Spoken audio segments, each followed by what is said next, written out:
For generations, our family has protected Orario. Now, it is your turn. Hello everyone, welcome to What If Bell Was Raised by Alfia and Zeus movie. Before we start, please go support at 556 for writing that awesome fanfic. This is the translated version I made. There will be some mistaken character's gender, but of course Bell is a male. I became the ultimate hero mom.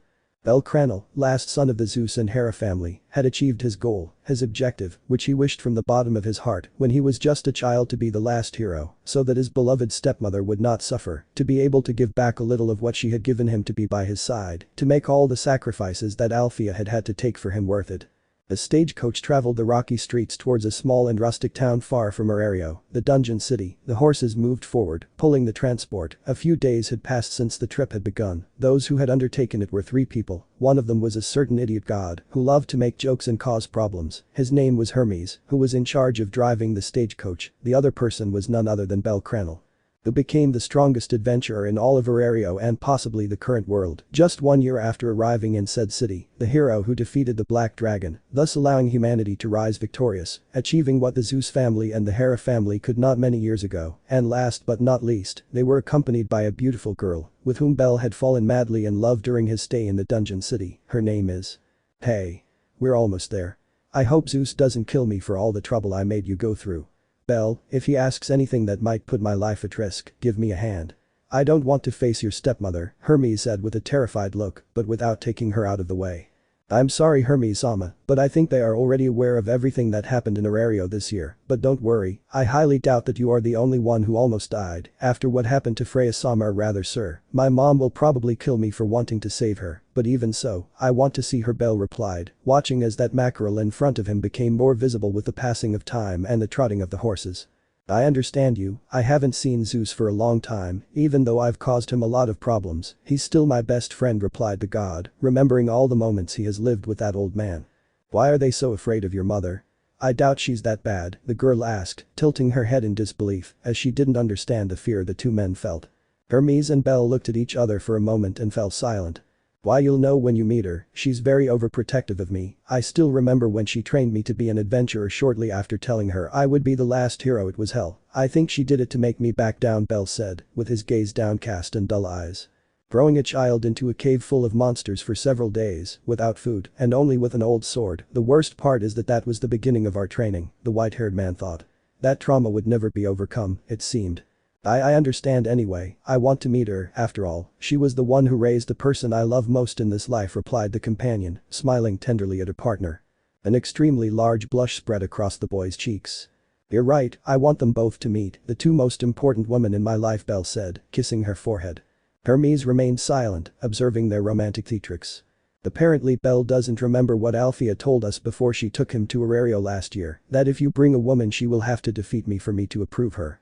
It didn't seem like a joke, anyway, let it be a surprise. I won't say anything, thought the god, smiling slightly, with a little sweat running down his face and back. After a few minutes of waiting, they finally arrived at the cabin, where two people were waiting. Bell was the first to get off. Grandpa Uncle Zald, said the young man upon seeing the presence of both men. Bell, they both answered with great surprise in their eyes when they saw how much that boy had grown in such a short time. The three approached each other, and after a few seconds of observing each other, the most anticipated moment finally arrived since they learned that their beloved nephew and grandson respectively were returning home. Grandpa Uncle Zald, you don't know how much I missed you all this time, Bell said, hugging both of them tightly and crying slightly. I'm so glad you're okay. If you're here, it's because you achieved your goal, right? Zald asked, giving him a brotherly smile. Yes, Bell, tell us how it went, we want to hear absolutely everything. Zeus agreed in the same way as the giant Zald. What should I tell them? But I used to send them letters every month, so they didn't arrive. Bell asked, his expression clearly puzzled. He didn't understand why they were both asking him to tell them everything again.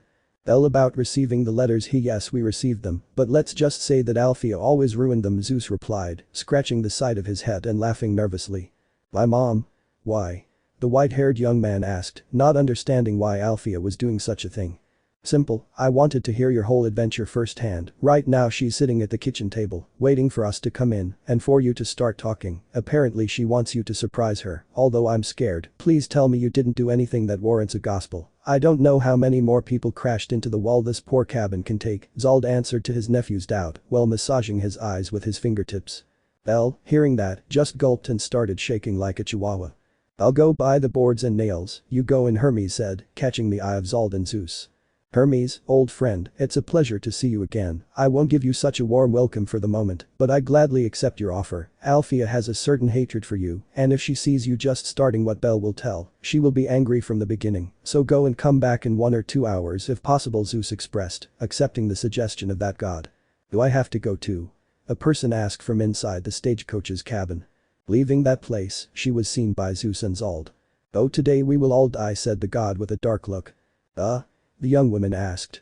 Don't misunderstand us, young lady, I don't have to be a genius to know the reason for your visit, but let's just say Alfia will kill you if you come to steal her son, Zald replied, to the girl's surprise at what the god had said. Alfia? Wait, so Bell's mom is, and you're the girl answered with a trembling voice while pointing at both men. Yes, nice to meet you, I'm Zald, a former member of the Zeus family. You may know me by my nickname, Gluttony said the redeed, greeting the woman while bowing slightly. And I am none other than Zeus himself, commented the god, extending his hand. And my mom is Alfia, a former level 7 adventurer from the Hera family, nicknamed Silence. Bell completed the introduction of his family. The eyes of the white-haired man's partner did not open wider in surprise because they could not. In a way it makes sense if you were trained by those two. It's not so far-fetched that you reached a level 4 in Arario, the adventurer replied, trying to hide her fear. I suggest you go with Hermes, come back when we're done, Zeus said, worried about what Alfia would do. Bell? The adventuress asked, while waiting for her beloved's opinion. I think it's best for now. I thought she already knew what had happened all this time, but it seems we're going to have a very long talk. Sorry, Bell said while apologizing. She just denied it. No problem, take your time, it's not like I won't meet her, I have no problem waiting, she replied, re-entering the coach and waving her hand. Zeus gave Hermes some directions to get to the carpentry shop where they would buy the materials. He told him to inform them that he was going in his name. Apparently, they were frequent customers, so much so that they were already giving them discounts on the materials. They both left, leaving Bell, Zeus and Zald alone at the door of the house. You got yourself a very beautiful girl, but how is she at fighting? Zeus asked as he stroked his grandson's hair. She's a great warrior, she's very strong, but at mom's level I don't know, I never saw her fight at 100%, even when I trained with her, she always told me that it was nothing more than a game to her, Bell answered, afraid of losing his beloved. Let's hope Alfia doesn't end up in a bad mood, come on, Zald said, opening the door. After a small creak of it, Bell could see that his entire home was just as he remembered it. It was so warm, with a sweet smell impossible to identify, the wooden furniture arranged in the same way as when he left, apparently they hadn't made any changes. In the background, a silhouette could be seen. It was the person who had instilled so much fear in the inhabitants of that home, Alfia. Illuminated by the light of a candle, Bell could see her mother's face as she approached. She didn't make any kind of face or say any kind of word when she saw her son approaching. I'm back, Mom, the white-haired young man said, smiling warmly at her. At that moment, without warning, she jumped up to hug him. I missed you so much, Bell, you've grown so much in just 1 year. I'm glad to see you again. I knew you would survive the challenges Arario would impose on you, Alfia said, hugging her little one tightly, crying slightly with joy at being reunited with him. Mom, Bell managed to say, and then cried in the same way as Alfia. The bundle of feelings that combined in that moment was difficult for a sensitive person to digest.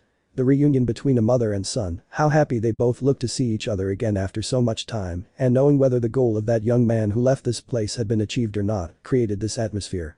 After a few minutes of hugging, they both separated. You've grown a lot, Bell, Alfia said, wiping her tears and stroking the young man's hair while smiling at him. But let's leave the sentimentality. The silver-haired girl shouted, causing the whole mood to plummet and putting the boy on alert. Sit down, Bell, the young mother ordered her son. Yes, Mom, Alfia. Without a shred of hesitation, Bell sat down on the wooden chair in front of the table Alfia had prepared for him. Mom, why the sudden change of mood? The white-haired man asked, trembling as he watched his mother sit in his place, right in front of him. Because I know you've probably gotten into a lot of trouble over the years, and just thinking about it makes me want to hit you, Alfia replied, taking a seat and changing her face to a serious and expressionless one. Alfia, where will we sit? Zeus asked. Oh? You'll be standing there, unless you want to sit on the floor, the silver-haired woman replied in a dismissive tone. Zald decided to remain standing and silent, he knew there was no point in arguing with her. Zeus for his part just sat on the ground as Alfia had suggested. Well Bell, tell me everything that happened during your year in Arario, don't leave out any kind of detail, Alfia said, breaking the silence of the place with a threatening tone and a sharp look. Bell swallowed and took a breath. Let's start with my arrival in Arario at first. I was planning to join Hermes Sama's family, since he was the only god I knew at that time, but apparently, you told him that if he accepted me you would return him to Tenkai, and that's why he denied me entry to his family, Bell said to begin his story. Of course I did, there's no way I would allow that pervert to be your god. If this damn old man was your god first it would have been enough, Alfia said, interrupting the young man's speech. Yes but continuing after receiving Hermes' refusal, I wandered around for a while looking for one of the families you had suggested to me, Mom, but they told me that the Asterius family had disappeared a few years ago. This apparently took Alfia by surprise, who didn't expect it, but decided to continue listening attentively to what her son had to say. Since the Asterius family ceased to exist, I spent some time looking for a family that would accept me, as you advised me. I didn't say anything about my level, since some gods would accept me only for their own interests and would see me only as a source of income, although that caused me to wander for almost 2 days without finding any god until the goddess Hestia arrived. A smile appeared on Bell's face as he recalled his encounter with that little goddess. Hestia, I don't remember a goddess with that name when I was an adventurer, said the silver-haired girl, looking into space and trying to see in any of her memories if she had any information about that goddess. She only recently arrived in Arario, long after we came to live here, that must be the reason, Bell replied to his mother's doubt. After the explanation, Alfia gave him a look that urged the young man to continue with his story. She accepted me after she saw me sitting in an alley. Sitting in an alley? You had money. What were you doing there? Alfia asked, interrupting again. Here began Bell's first mistake. Let's just say I was scammed and spent almost everything on the first few days and on food, Bell replied, looking away so as not to make eye contact with his mother, and with good reason. While saying that, Alfia's gaze gradually darkened. Who were they? I feel like paying a little visit to Arario, Alfia said. It's nothing, Mom. If it weren't for that, I wouldn't have met Hestia-sama, so let's just say it was a necessary evil. Please calm down. Bell begged loudly to calm Alfia down. If you put it that way, well, for the moment I won't say anything. You have a point, she replied, lowering her threatening aura. Bell sighed in relief, as did his grandfather and uncle. Apparently, the only one who could interrupt or say something was Alfia, since Zeus and Zald did not exchange a word, even though it was clear on their faces that they had something to say.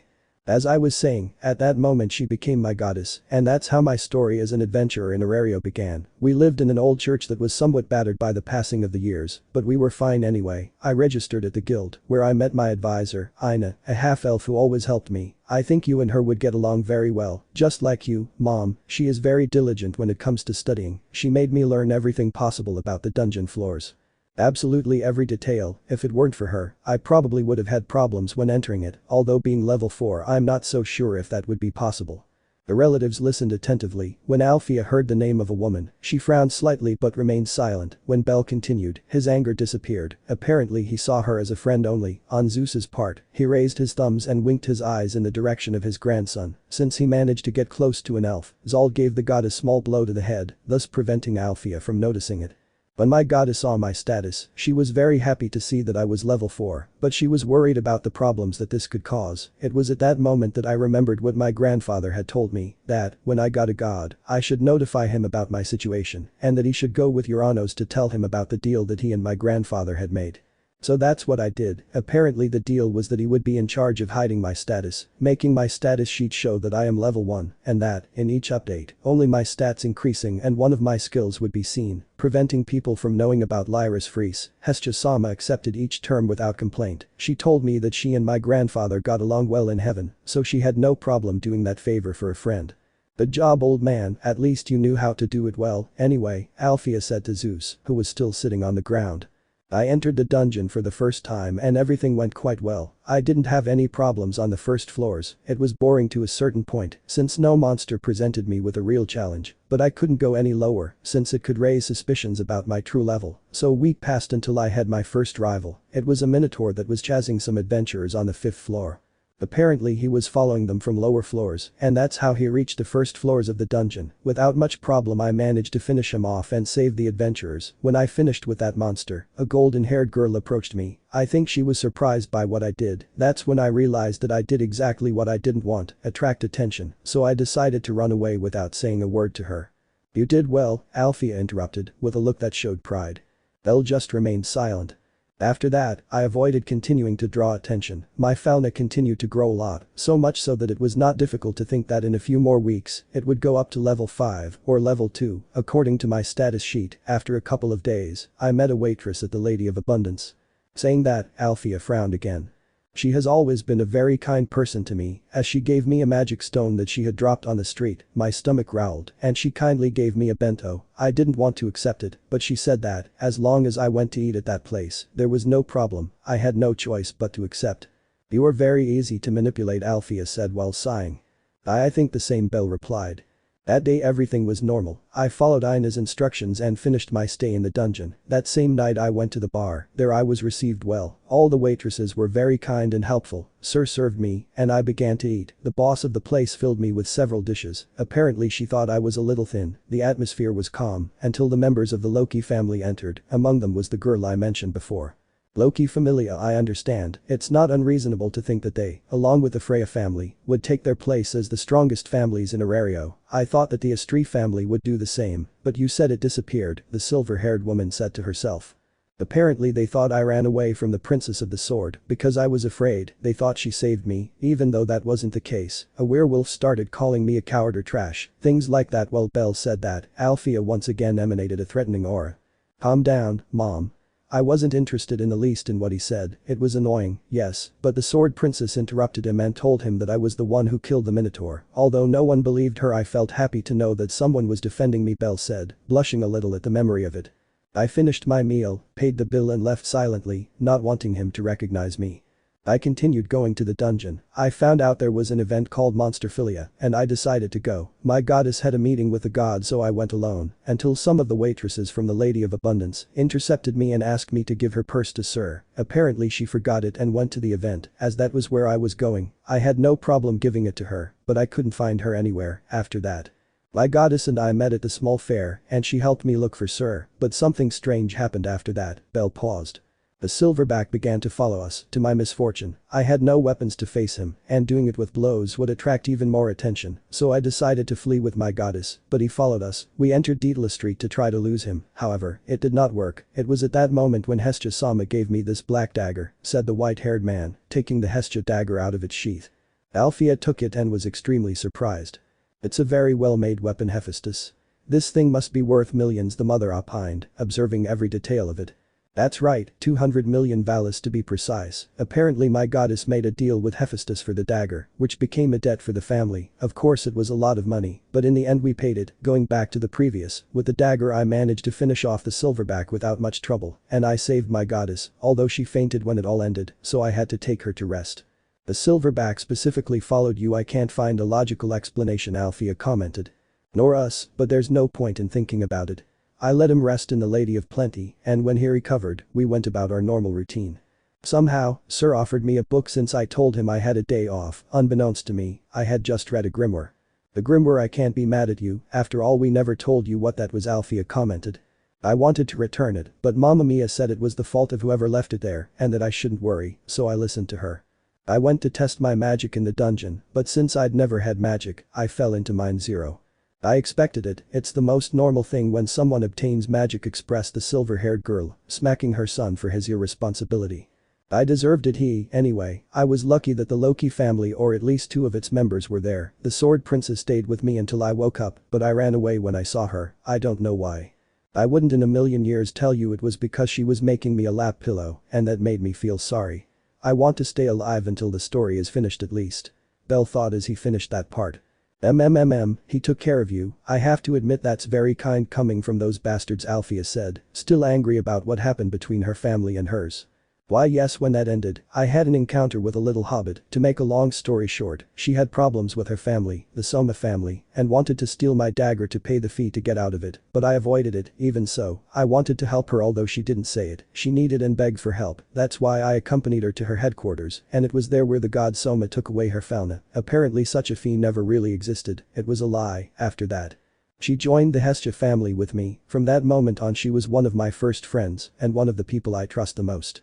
You're incredible. That girl tried to rob you and you helped her. I should hit you, but if I hit you for every stupid thing you've done, you wouldn't be alive right now. You always do everything to help others, but it causes me a certain conflict that until now only girls mention, Alfia said, frowning and raising her voice tone because of the latter.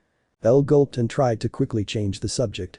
As I was saying, she was part of my family and she never even thought about being a thief again.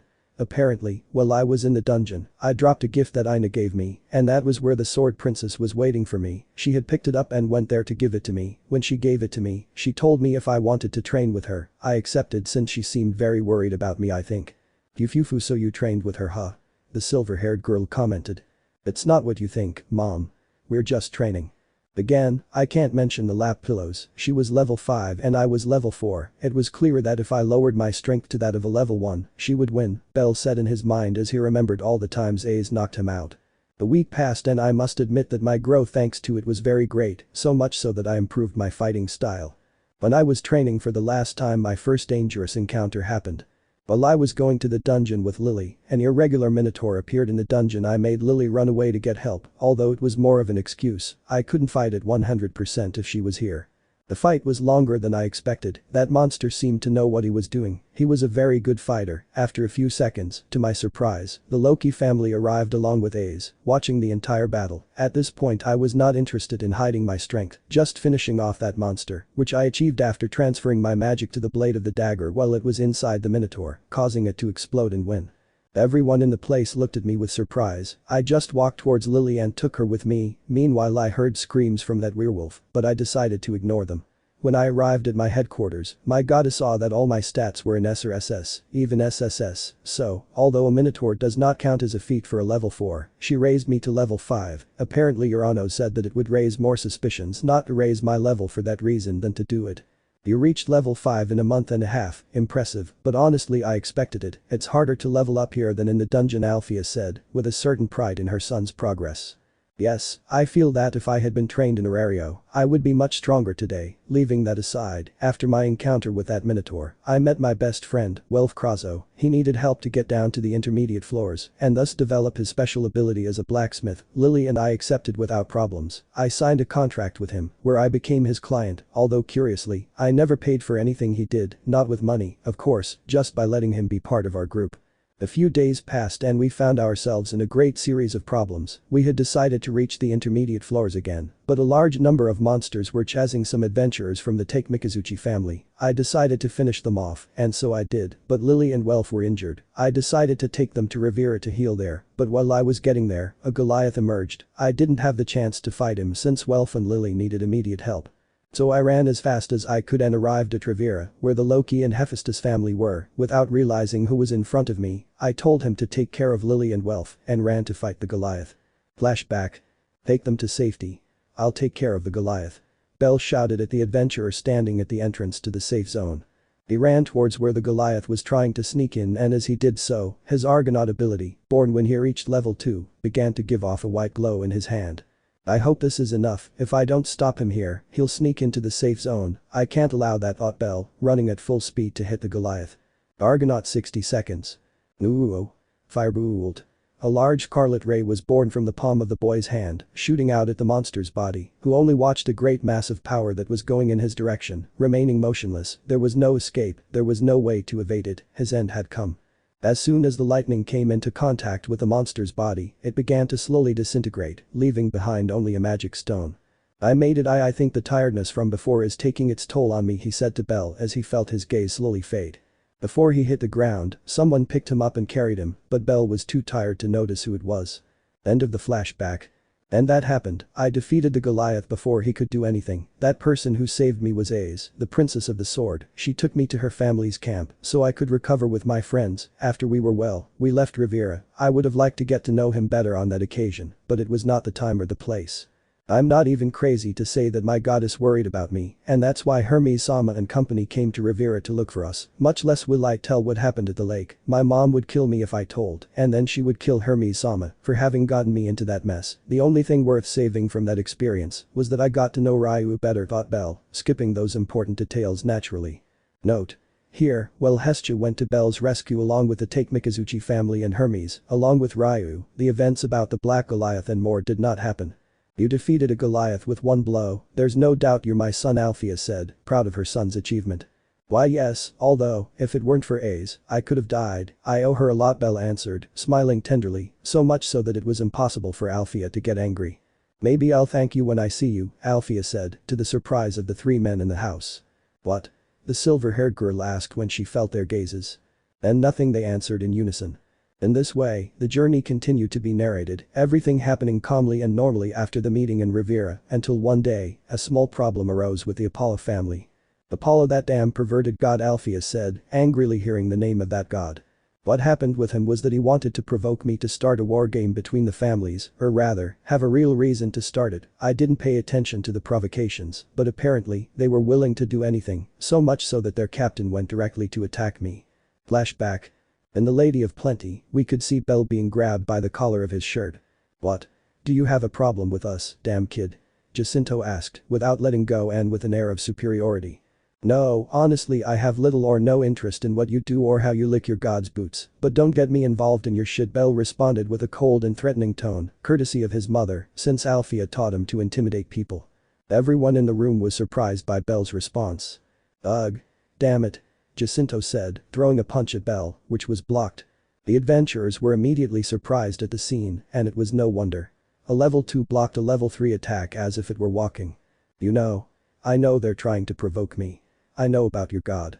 He takes other families' children. I don't care what he does, but like I said, don't drag me into your shit, Bell commented, squeezing Jacinto's fist until it broke, causing him to let go.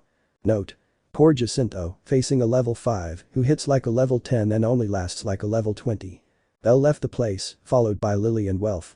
This will be troublesome, but I have to overcome adversity, Bell thought, knowing what would come with doing that. End of the flashback. That's why Apollo challenged us to a war game. We had no choice but to accept, but thanks to my friends, we weren't alone. Lily and I, Welf and Makoto, from the Take-Mikazuchi family, joined us in our family, also my friend Ryuu, but she only acted as reinforcement because she couldn't join the Hestia family. Before the war game, Tiona, an Amazon from the Loki family and a friend of mine, along with Ace, trained me to be prepared, Bell said, although, when mentioning the war game, he remembered the party where he had danced with Ace. Another thing I can't say now, I must wait for Ace to arrive so we can tell her about our relationship, Bell thought, nervous about how his mother would take the news, although for the moment it seemed like she liked Ace. We defeated the Apollo family and in that way, it ceased to exist. My god asked for everything Apollo had as a reward, money, mansion, etc. Unimportant details, like the family conversation can only be done when you have been in the family for a year. Welf, Lily and Makoto stayed with us, thus forming the Hestia family. We were no longer just Kami-sama, Lily and I also rose to level 6 or level 3, depending on the guild, Bell expressed, clearly happy about it. Alfia just smiled, she was happy to know that her son had found such good people as friends. She knows how to choose people and bring out the best in them. Materia, she really resembles you, although I'm still not convinced by her relationship with that brat from the Loki family. Bell mentions her a lot, it seems like she's almost always with him. When she was a child she was strong, I'd like to see how strong she's become now, Alfia thought, as she closed her eyes. And much to my chagrin, he also resembles his damn father, the silver-haired girl added to her train of thought, a vein popping out on her forehead. Continue, Bell, Alfia said, giving him permission to continue speaking.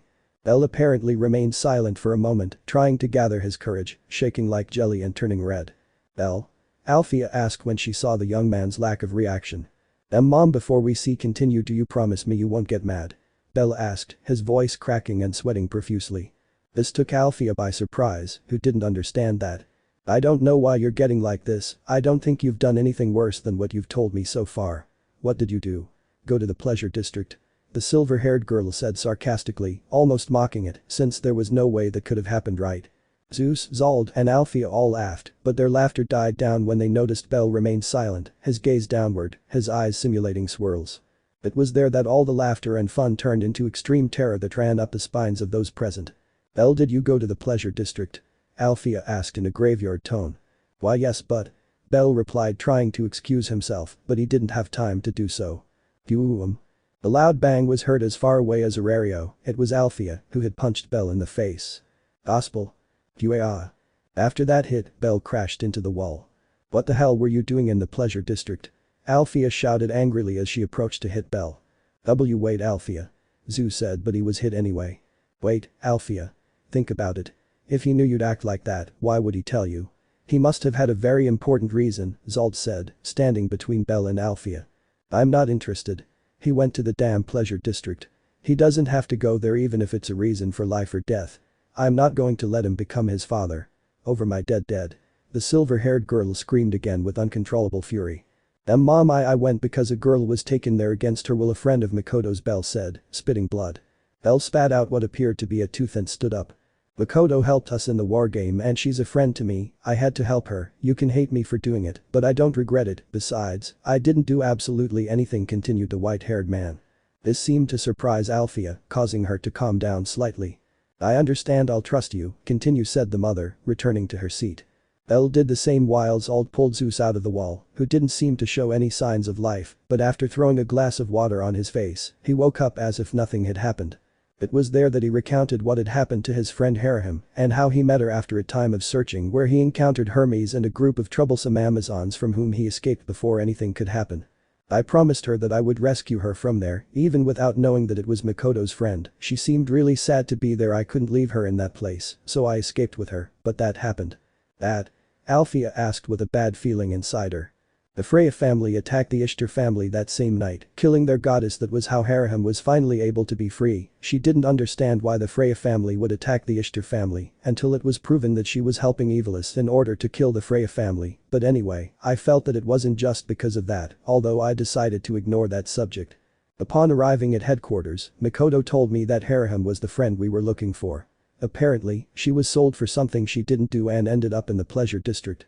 Since she didn't have a fauna, she joined our family, although we understood why Ishtar wanted her. She can level up people, she has that magic.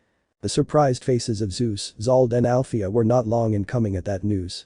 I've heard that the Renards have special magic, but I didn't expect this, Zald whispered, taking her chin.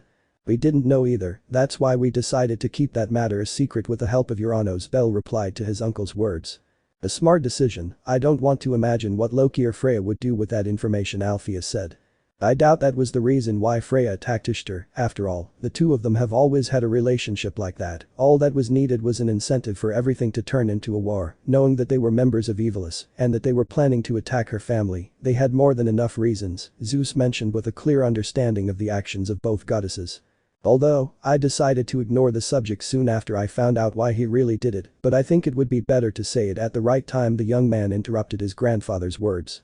This caught those present off guard, more because of Bell's frown than because of his words. Anyway, I think it would be good to continue, Alfia commented to get the conversation out of that rut. Bell continued with his story again. By saving Haruhime and making her part of our family, we had a relatively peaceful time, in which we took advantage of exploring the dungeon as a group and thus lightening the debt with the Hephaestus family. Needless to say, it was a success in financial matters. I must admit that since Lily arrived, we have been very well in economic matters, partly because she prevented my goddess from spending money on silly things. Until one day I met someone who changed my life and my perception of things. Alfia's attention intensified at the words. Weine, that's her name, a Vuiver. What do you mean by a Vuiver? Zald asked, astonished. Bell.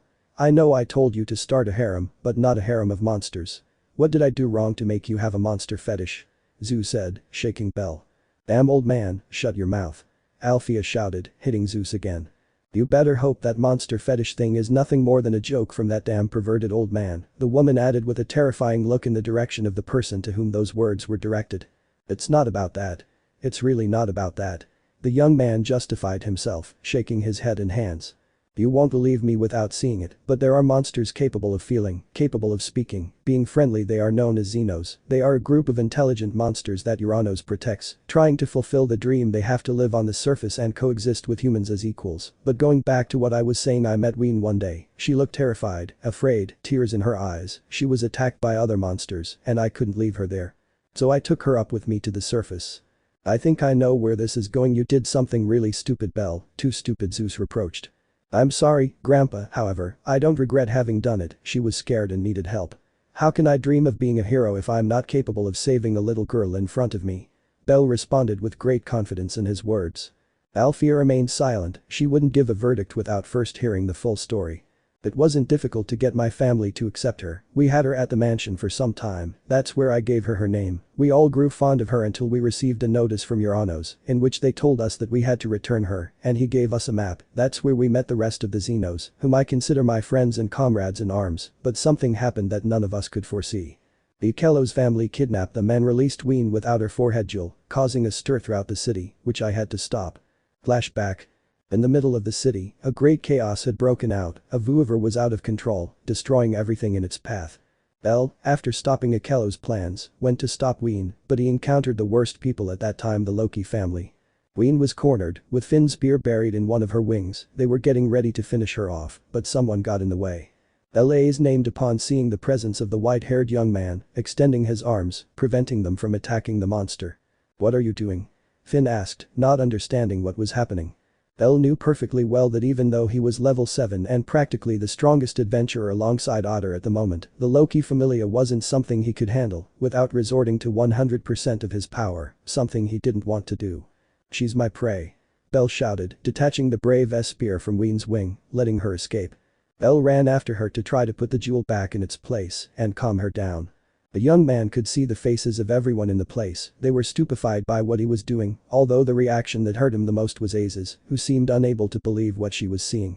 "Sorry Aze, I'm really sorry, but I'd rather live with everyone's hatred than live having betrayed my ideals and what I consider right," Bell thought, turning his gaze and planting it forward, holding back the urge to cry. Suddenly a loud bang echoed in the place the boy had left to follow the Vuiver. He had no time to think about it or worry about what was happening. His mind was focused on saving that little girl.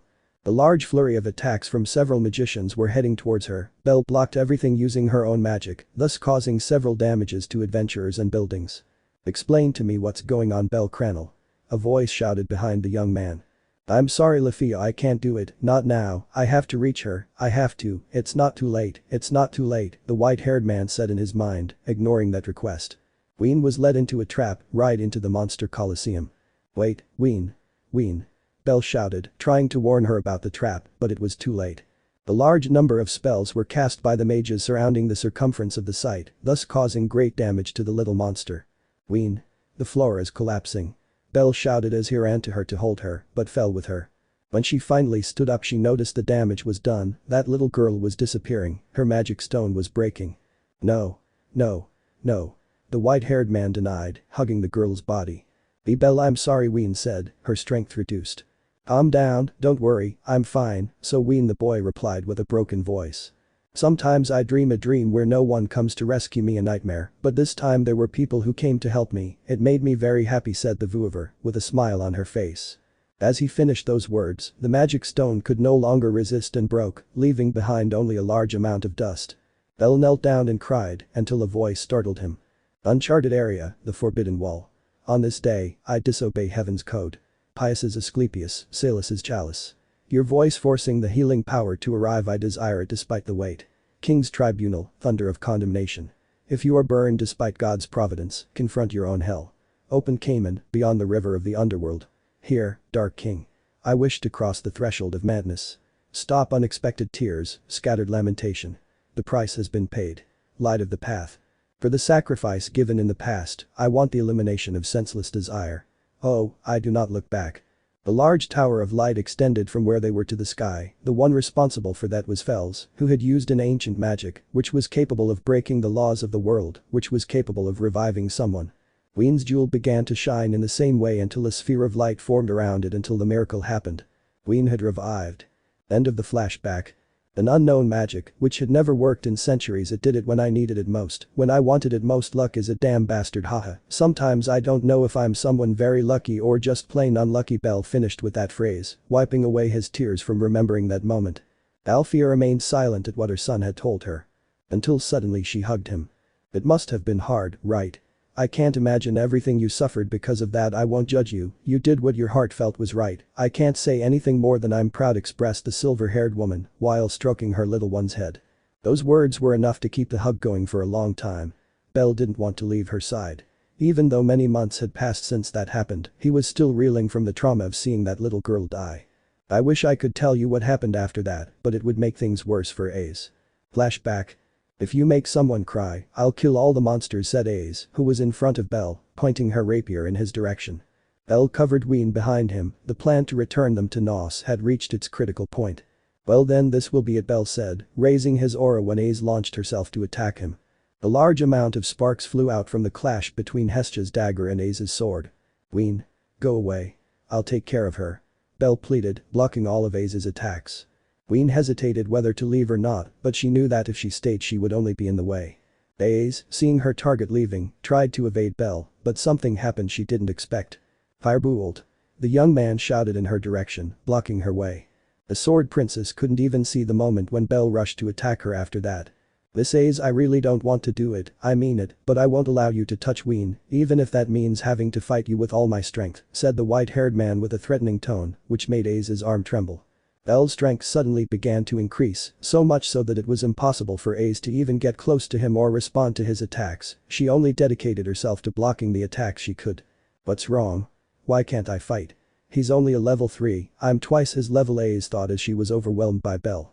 The clash between dagger and sword continued to reach a truly critical point, but the sword princess decided to make the matter more serious. Storm. Ariel. Said Ace, causing a great scarlet wind to surround her body. After that, the roles were reversed, Ace gained ground in the fight, while Bell focused on slowing Ace's progress as much as his body could. I'm not interested in winning, I'm just interested in her being okay. Fight. Ace shouted with clear anger. After what Bell showed in the battle before she activated her magic, she knew he was holding back. Ace kicked him, sending him flying and crashing into the fence. Why are you doing this? She's not human, she's a monster, the princess asked. It's simple, he can talk, he can laugh, he has feelings like us. The white-haired man replied, taking a breath after saying it. They are not like us, monsters kill humans, Ace said, but was interrupted by Bell. We killed many of them anyway. The young man shouted with clear fury. My knives, your sword, Bell added to his words. It's over, I'll finish you off, said the blonde, pointing her rapier at the boy's body. If I can't make you see reason, then I guess you're right, it's over, Bell replied, looking at the sword princess seriously. She felt a lot of pressure on the fighting field. What is this? She thought in terror as she witnessed the change in attitude that the boy she had trained for several months had adopted. What are you, she asked, her arm shaking. No. Weine shouted, standing between them. Don't hurt Bell, please. The little girl added to her words. Weine? Bell asked, abandoning his previous state. Ace remained silent, saying nothing. I want to be with Bell. Said the vouivre, while crying. I won't allow it, your nails hurt humans, your wings terrify them, your stone will kill many people. I won't allow you to remain on the surface like the rest. I can't allow you to escape. The sword princess shouted with a grim face, raising her rapier again. Without warning, Weine began to tear out her claws. Vienna. Ah. The little girl screamed in pain as her blood began to flow. Ace's face changed from one of determination to one filled with fear at what she saw. The last thing left was his wing. Seeing what she was going to do, Bell went to her aid, but it was too late, she had completely ripped it off, the wounds had caused her to fall tired from enduring the pain. The next time I stop being me, I'll really disappear. I was alone in a cold, dark place. Even before I was myself, I was afraid. I felt alone. Nobody hugged me. But Bell saved me. Bell saved me even when it was dark. Those words came from the depths of Weine's heart, just like the tears that welled up in her eyes and disappeared as they passed down her cheeks. Why, said Ace. Why did they save you if they did? I wasn't saved. I had to take the sword and save myself. Why were you saved and I wasn't? Ace screamed as her eyes filled with tears and she threw her sword aside. Until suddenly something happened. The sword princess managed to say when she noticed what was happening. Bell was hugging her. I don't know what happened, I know absolutely nothing about your situation, but I'm sorry I couldn't save you when you needed it, I'm sorry I wasn't there when you needed me most, but that won't happen again, Bell said, pulling her body towards him. Ace was surprised, not only by the hug, but also by the words the young man was saying. That's why I will be your hero. Bell shouted with great strength and determination. My hero, Ace whispered, remembering her mother's words. Someday you'll find a hero for yourself. The young woman buried her face in Bell's chest and continued to cry, reciprocating the hug. Ace cried, she cried like she hadn't done in a long time, showing her weakest side, letting her fragile side be witnessed by that boy she met a little less than half a year ago, and that vouivre she was trying to kill. Bell just kept holding her, stroking her hair to reassure her. I'll be your hero, Ace. I promise. When you feel like everything is falling apart or that you need help, I'll be the one who supports you. You won't be alone again. I couldn't save you that time when you needed help so much, but now I can, Bell said, calming Ace in the process. After that moment, Bell went to Weine to help her, to which Ace gave him a healing potion for his wounds. I don't trust her, but I trust you, Bell said the sword princess before leaving, although for some reason, her cheeks had turned scarlet after saying the last thing. Neither of them knew it, but at that very moment, they had both practically made a very important promise. End of the flashback. It was at that moment that I knew Ace would be the person I wanted by my side for the rest of my life, thought Bell, who was still being hugged by his mother. Thank you very much, Mom, the white-haired man said, smiling at Alfia. They both broke away from the hug so he could continue. After that I had a fight with a minotaur, which was the reincarnation of the one I killed to level up to 2. Reincarnation? Is that possible? Zald asked in disbelief. The dungeon has many mysteries. That theory exists, although it is not just a theory anymore. Uranos and I had talked about it on one occasion, Zeus replied, scratching his beard condescendingly. After that brief interruption, Bell continued recounting the fateful encounter. The Asterius was stronger than me. His brute force was incredibly high, so much so that it was impossible for me to defeat him. The most I could hope for was a draw. He seemed to be used to his strength. I had just reached level 7, the difference was very noticeable. Flashback. Asterius and Bell were face to face. Dawn was making an appearance. A large black sword was held by the young man's trembling and tired hands. Clang. Clang. Clang. Clang. Clang. The ringing of bells resounded in the ears of everyone present. The fight was coming to an end. I want to be strong so I never lose anything or anyone again, Bell said in his mind, as the glow of his Argonaut ability grew in intensity. Asterius released his axe, ready to launch himself horns first to charge at Bell. I want to be a hero. Ah. Ah. Both war cries were let out by each of them, running towards their rival, towards their goal, looking for a resolution to all of this. Doom. The clash between the sword and the Minotaur's horns caused the ground to shake and loose rocks to rise on the battlefield. However, one side gave in. Bell was lifted to a great height by Asterius's goring, destroying the sword in the process and losing his chance to win. Before he hit the ground, Asterius intercepted him with his only free arm and smashed into all the walls that stood in his way until, with a single leap, he entered the dungeon, dropping him to one of its floors. Ah! Bell screamed as he felt his bones break from the impact. He began to cough blood because of it. Lying on the ground and defeated, he awaited his fate. The victory or defeat, Bell, this will be decided in our next confrontation, said the Minotaur, before disappearing into the depths of the dungeon, leaving Bell lying on the floor. This was the best, but I wanted to win. I really wanted to win, the boy said, crying from helplessness at seeing that he had lost. End of the flashback. That's how I lost a real fight for the first time after so long, the young adventurer finished to his uncle, grandfather and mother. Thanks to that and because everyone thought I was level 3, I managed to go up to level 8 or level 4, depending on the guild in Arario, he added to his words.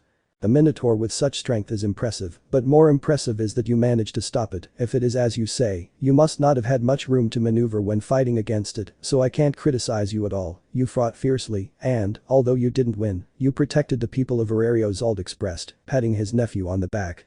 You stood up for the first time in so long against a rival that you weren't sure you would beat, and yet you gave it your all. That's my grandson, Zeus said, doing the same as the adventurer of his family. Well done, Bell. I have nothing to say, but I'm sure it didn't end there, right? Alfia asked, with a serious face. Of course not, but before we get to that there are a couple more things you should know, Bell replied with the same expression as his mother. By hell in the deep floors. Hell? At that point, after fighting that minotaur, you were already level 8. What risks could the dungeon present to you that would make you feel in danger? Zald asked, his nephew's condition and his words at odds. It's a very, very long story, so I'll try to be as brief as possible, since the problems weren't actually caused by the dungeon. It was my foolishness in wanting to save a very special friend of mine, the young man responded with a look that showed how difficult it was to remember that situation. After reaching level 4 by fighting against Asterius, my family rose in rank and we were assigned a mandatory expedition. The preparations for it had already been made. We were joined by Aisha, one of the Amazons from the Ishtar family, who was now with the Hermes family, and 2 girls from the Maich family, Daphne and Cassandra. The latter has a unique power. Singular power? The 3 listeners asked. Visions of a possible future. According to my companions, she had a vision during the entire time we were in the dungeon. Apparently she saw the entire family being murdered, however I was not with them. I found out about this when we finished the expedition. The expedition was as normal as it got, advancing with little difficulty, and almost no monster represented a real danger. My family was aware of who I really was, I trust them with all my life, but Cassandra, Daphne and Aisha didn't know, so I had to hide appearances until the first of our problems arrived: the intelligent moss.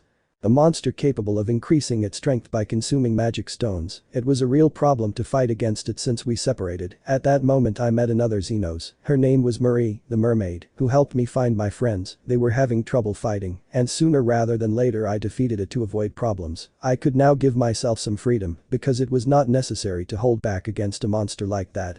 After that encounter, we decided to return to the 18th floor to rest in Riviera and then continue with the expedition. Upon arrival, we had a short rest until a bunch of people were alerted by something that had happened nearby. Apparently Gale, a member of the Asterius family and responsible for the massacre of the Rudder family, had attacked some adventurers on the lower floors. The one who confirmed this information was an adventurer who seemed to have lost his arm after this attack, however I didn't trust what he said. It was impossible for it to be true. "Why do you say that?" Alfia asked, seeing her son's frown. "Because Gale would never do something like that, because she's a good person, because she's my friend Ryuu Lion, that elf waitress from the Lady of Plenty that I mentioned to you when I had the problem with the Apollo family." The answer seemed to surprise those present. "I understand, what you say makes sense, she was certainly an elf, I remember it well, although at that time she had not yet received the nickname," Gale whispered the silver-haired woman. "But you say he killed the entire Rudder family, is that true?" Zeus asked. "That is true. I do not justify her, nor do I agree with what she did, but she had a very strong motive that led her to do it. The Rudder family set a trap for the Asterius family in the dungeon, they fell into it and released a monster, the Calamity Juggernaut." Hearing that name, Alfia remembered when she fought against one from the 70th floor. That monster, although its strength varied depending on which floor it was summoned on, could not be taken lightly. The Juggernaut wiped out the entire Asterius family, leaving only Ryuu alive, as the rest of the family took care of buying time for her to escape. Ryuu felt filled with anger towards the Rudder family, so much so that revenge clouded her judgment and she murdered all of its members without consideration, thus becoming a criminal wanted by the guild, but Sir saved her. That's what Bell said, although at the end of his words, he seemed to have mixed feelings. "Since you know the reason why I didn't trust that person, I'll continue." Apparently all the adventurers in the place believed that guy's words and joined forces to hunt Ryuu. To cut a long story short, I joined them, but only with the goal of finding her and for her to explain to me what was happening. It was clear that something was going on.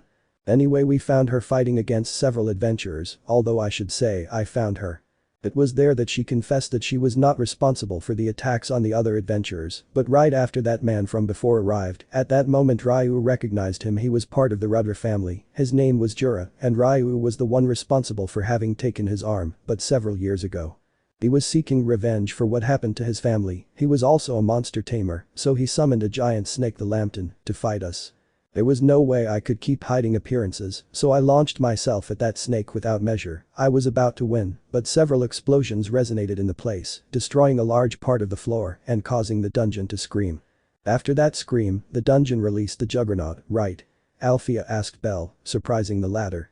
"How do you know?" the young man asked, clearly surprised.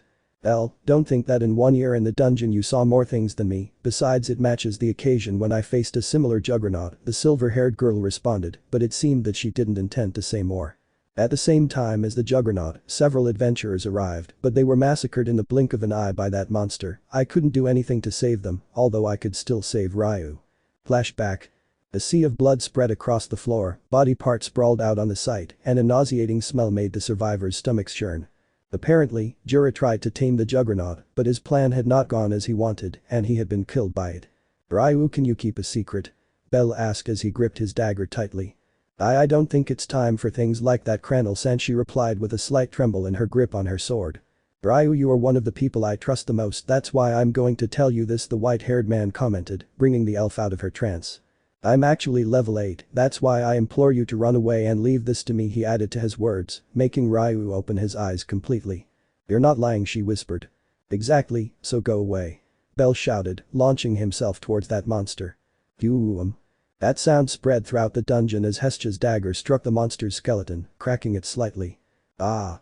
That scream came from the Juggernaut, a scream of pain as he saw how that prey had changed radically, the strength, the speed, everything about him was different from what he had first perceived upon arriving. The monster slashed with its long, skeletal, sharp arms. Bell tried to block as best he could, even though he was level 8, the tiredness after his constant struggle in the dungeon to get there had taken its toll without him realizing it. Seeing himself slightly cornered, he decided to distance himself from the monster by making it retreat with his magic, a serious mistake. Firebolt, Bell shouted, launching a large scarlet lightning bolt from the palm of his hand. But something strange happened. The beam changed direction as soon as it came into contact with the Juggernaut's bony surface. "What the hell?" said the white-haired man as he saw how the attack was heading towards him. Ooh. That explosion was made as soon as its lightning struck him, sending him flying and burning part of his armor. Ryuu remained still and silent, trembling from what she could see of the battle. That force that Bell was exerting to fight against the calamity made it clear to her that what he told her was not a lie. "I am possible Bell level 8," she said, trying to make those words make sense in her mind, although she came out of that state of shock when she noticed that Bell was getting into trouble. After the firebolt exploded, a large cloud of smoke rose, making it impossible to rely on sight, or at least on Bell's part. Scratching sounds could be heard, which occurred when the beast's claws propelled themselves along the rock to move freely and confuse the white-haired man. "There you are," Bell shouted, raising his arm to plunge his dagger into the monster's body. However, he missed, and that little oversight. His right arm had been cut off. "Bell!" Ryuu shouted when he saw what was happening. But blood began to gush from the wound, and in a split second, the Juggernaut's tail was heading for Bell's neck. "I got you," Bell shouted, unsheathing his dagger. Hestia, apparently the dagger he had in his right arm, was the unicorn horn one. In a swift motion, Bell dodged the blow that was coming at him and drove the edge of the Hestia dagger into the beast's torso. Firebolt. Following that name was recited by Bell, spreading a ray of fire across the surface of the dagger, which would end up in the Juggernaut's body. Boom. A huge explosion rocked the ground, sending up a sea of flames, ash, and bones. When the cloud dissipated, the monster's body had been torn apart, leaving only the upper part of it with wounds on the torso. Both hind legs and tail were missing. "Ryuu. My arm. Now." Bell shouted towards the elf, who upon hearing those words, rushed to search among the rubble for her friend's severed arm. Hidden in the rocks, he saw him, still holding the unicorn horn dagger. "Bell. Take this." He shouted at the elf, throwing it in his direction. "What does he plan to do with his arm? He has no way of getting it back." "No, wait, that's it, mermaid blood," Ryuu thought as he watched the young man take a vial with a red liquid inside out of his small backpack. Bell put the jar in his mouth and with his free arm, joined his right arm in place and then poured the contents into the wound, closing it completely. "Now I have to finish you," Bell said as he stretched out his newly healed arm and then released a white glow directly from his palm. The chime of bells spread through the dungeon as did the white glow. However, the floor began to shake. "Ryuu. Careful." The boy shouted as he launched himself at Ryuu. She hadn't noticed, but the ground where she was standing cracked and revealed the person responsible for it. It was the lambton. In the blink of an eye, she was eaten by the great snake, although she wasn't the only one. "Bell. Why did you come? Is it my fault that you're here now too?" the elf asked, crying as her body was burned by the beast's stomach acid. Bell remained silent, answering nothing, with his eyes closed. "Argonaut 20 seconds. This should be enough." Firebolt. The young man shouted from inside the snake. His magic had been invoked and it had passed through the lambton's flesh and skin until finally the beast vomited them along with a sea of blood, which was hers. The snake wriggled a little after that, only to die after a few seconds. Cough, cough, cough, coughed Bell, who was still holding Ryuu in his arms. "Ryuu, are you okay?" he asked the elf. I've been better," she replied, spitting blood. "Where are we?" Ryuu asked. "I have no idea," the white-haired man replied. The great darkness was the only thing his eyes perceived, making Ryuu realize something. "Deep floor," she whispered. "We are really in a very bad situation, and if that weren't enough, that thing is still alive. We have to return as soon as possible," Bell replied, standing up with Ryuu in his arms. She blushed at this. "I'm sorry to do this, but with those wounds and burns you have, there's no way I'm going to let you overexert yourself. Leave the rest to me, I'll take care of everything, okay?" said the white-haired young man, smiling sweetly at his friend. Bell began to walk at a slow pace. He had to be aware of his surroundings. They didn't know exactly what floor they were on. Their senses had to be at their maximum. Bell was very tired, but as long as they didn't find themselves in a situation like the one they got into against the Lambton and the Juggernaut, they would be fine. After a few minutes, during which Ryuu had healed his wounds until he became excessively tired, causing him to fall asleep, they arrived at a large coliseum. "It can be," he said to Ryuu when he saw that building. Yes, it seems you had the same feeling as me. That is a nest of monsters very difficult to cross. If that were not enough, I think we are on the opposite side. The way back is crossing the Colosseum, Bell expressed, with a smile on his face, but it did not reflect even a hint of joy. He began to unsheath his daggers and took Ryuu from his arms. What are you planning to do? He asked the elf. Isn't it simple? Make my way through. You can walk now, right? Fine, you're behind me. It's almost impossible for them to regenerate behind me when I finish them off head on. When we're close enough, we'll both cross and run as fast as we can to where we get. I hope that thing doesn't find us halfway, explained the white-haired man, preparing to enter one of the largest monster nests in the dungeon. But it's suicide. No matter how strong you are, you're tired. Don't think I haven't noticed it. We have to plan it better, Ryuu replied, but the words were not taken into account. There's no other way, trust me, Ryuu, Bell finished. And so the fight inside the Colosseum began. The monsters attacked both, but Bell repelled them with Herculean strength. With just one blow they were defeated. The strength of a level 8 is monstrous, the elf thought. The plan was going too well. They had advanced through the stands area, gaining time to get ahead of their destination without the monsters that lay from the center of the Colosseum, having the speed to surround them, but just one step away from achieving it, the ground cracked. Crack. The floor thundered, causing everything to collapse. Bell. Leave me here. Save yourself. Ryuu shouted as he threw the white-haired young man upwards, propelling him to reach the road. Ryuu. Bell shouted, looking back, watching as his friend's silhouette disappeared into the dark hole that had formed. So old I like this, at least I was able to save you, Bell, he whispered to the elf, with his eyes closed, accepting his fate. Firebolt. Bell shouted, tearing apart all the monsters in his path. He had launched himself again. What are you doing here? Why the hell didn't you leave? Ryuu shouted. Just as he reached out and grabbed her, he answered. Because I couldn't leave you there. Because I want to save you. Bell replied as he hugged her and changed positions. He was going to be the one who received the full blow on the ground. But what they hit wasn't the ground. A large amount of water rose up as they both fell into it. Realizing this, they both got out of it and managed to see the shore of this small lake. At least this time it's water and not lambton blood, Bell said, laughing lightly, but his whole body ached as he did so. Why did you come back? You could have gotten out of here, but instead you came back to this place, Ryuu asked, her voice breaking and her eyes watery. Ryuu, they saved you because they wanted you to have it tomorrow, but regretting day after day what happened to them and dying in vain is not what they would want. Honor their death living. You have people who care about you, people who love you, people who consider you an irreplaceable person in their lives. I include myself among them. That's why I couldn't let you die, Ryuu live, the boy answered, looking directly into the elf's eyes.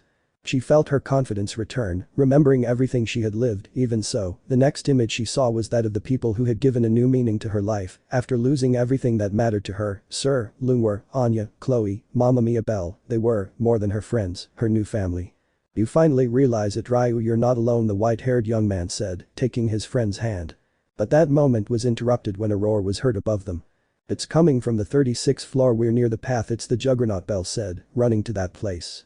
Ryuu followed him and after a few minutes, they reached their destination. What they saw there was abominable. The Juggernaut was combined with various body parts of other monsters. The one they had seen at the beginning of everything did not resemble in any way what they had now in front of them. The 8 magic stones like moss, Bell whispered. The elf looked at him in shock. That thing had become stronger. Ryuu, start your chant, you'll finish him off. I'll give you time. As he finished those words, Bell launched himself like lightning to attack that thing. Sparks flew between claws and daggers as they collided to try to injure the other. This time I'll finish you off, you won't take anything else from me again, Ryuu said with great determination. In the sky, above a distant forest.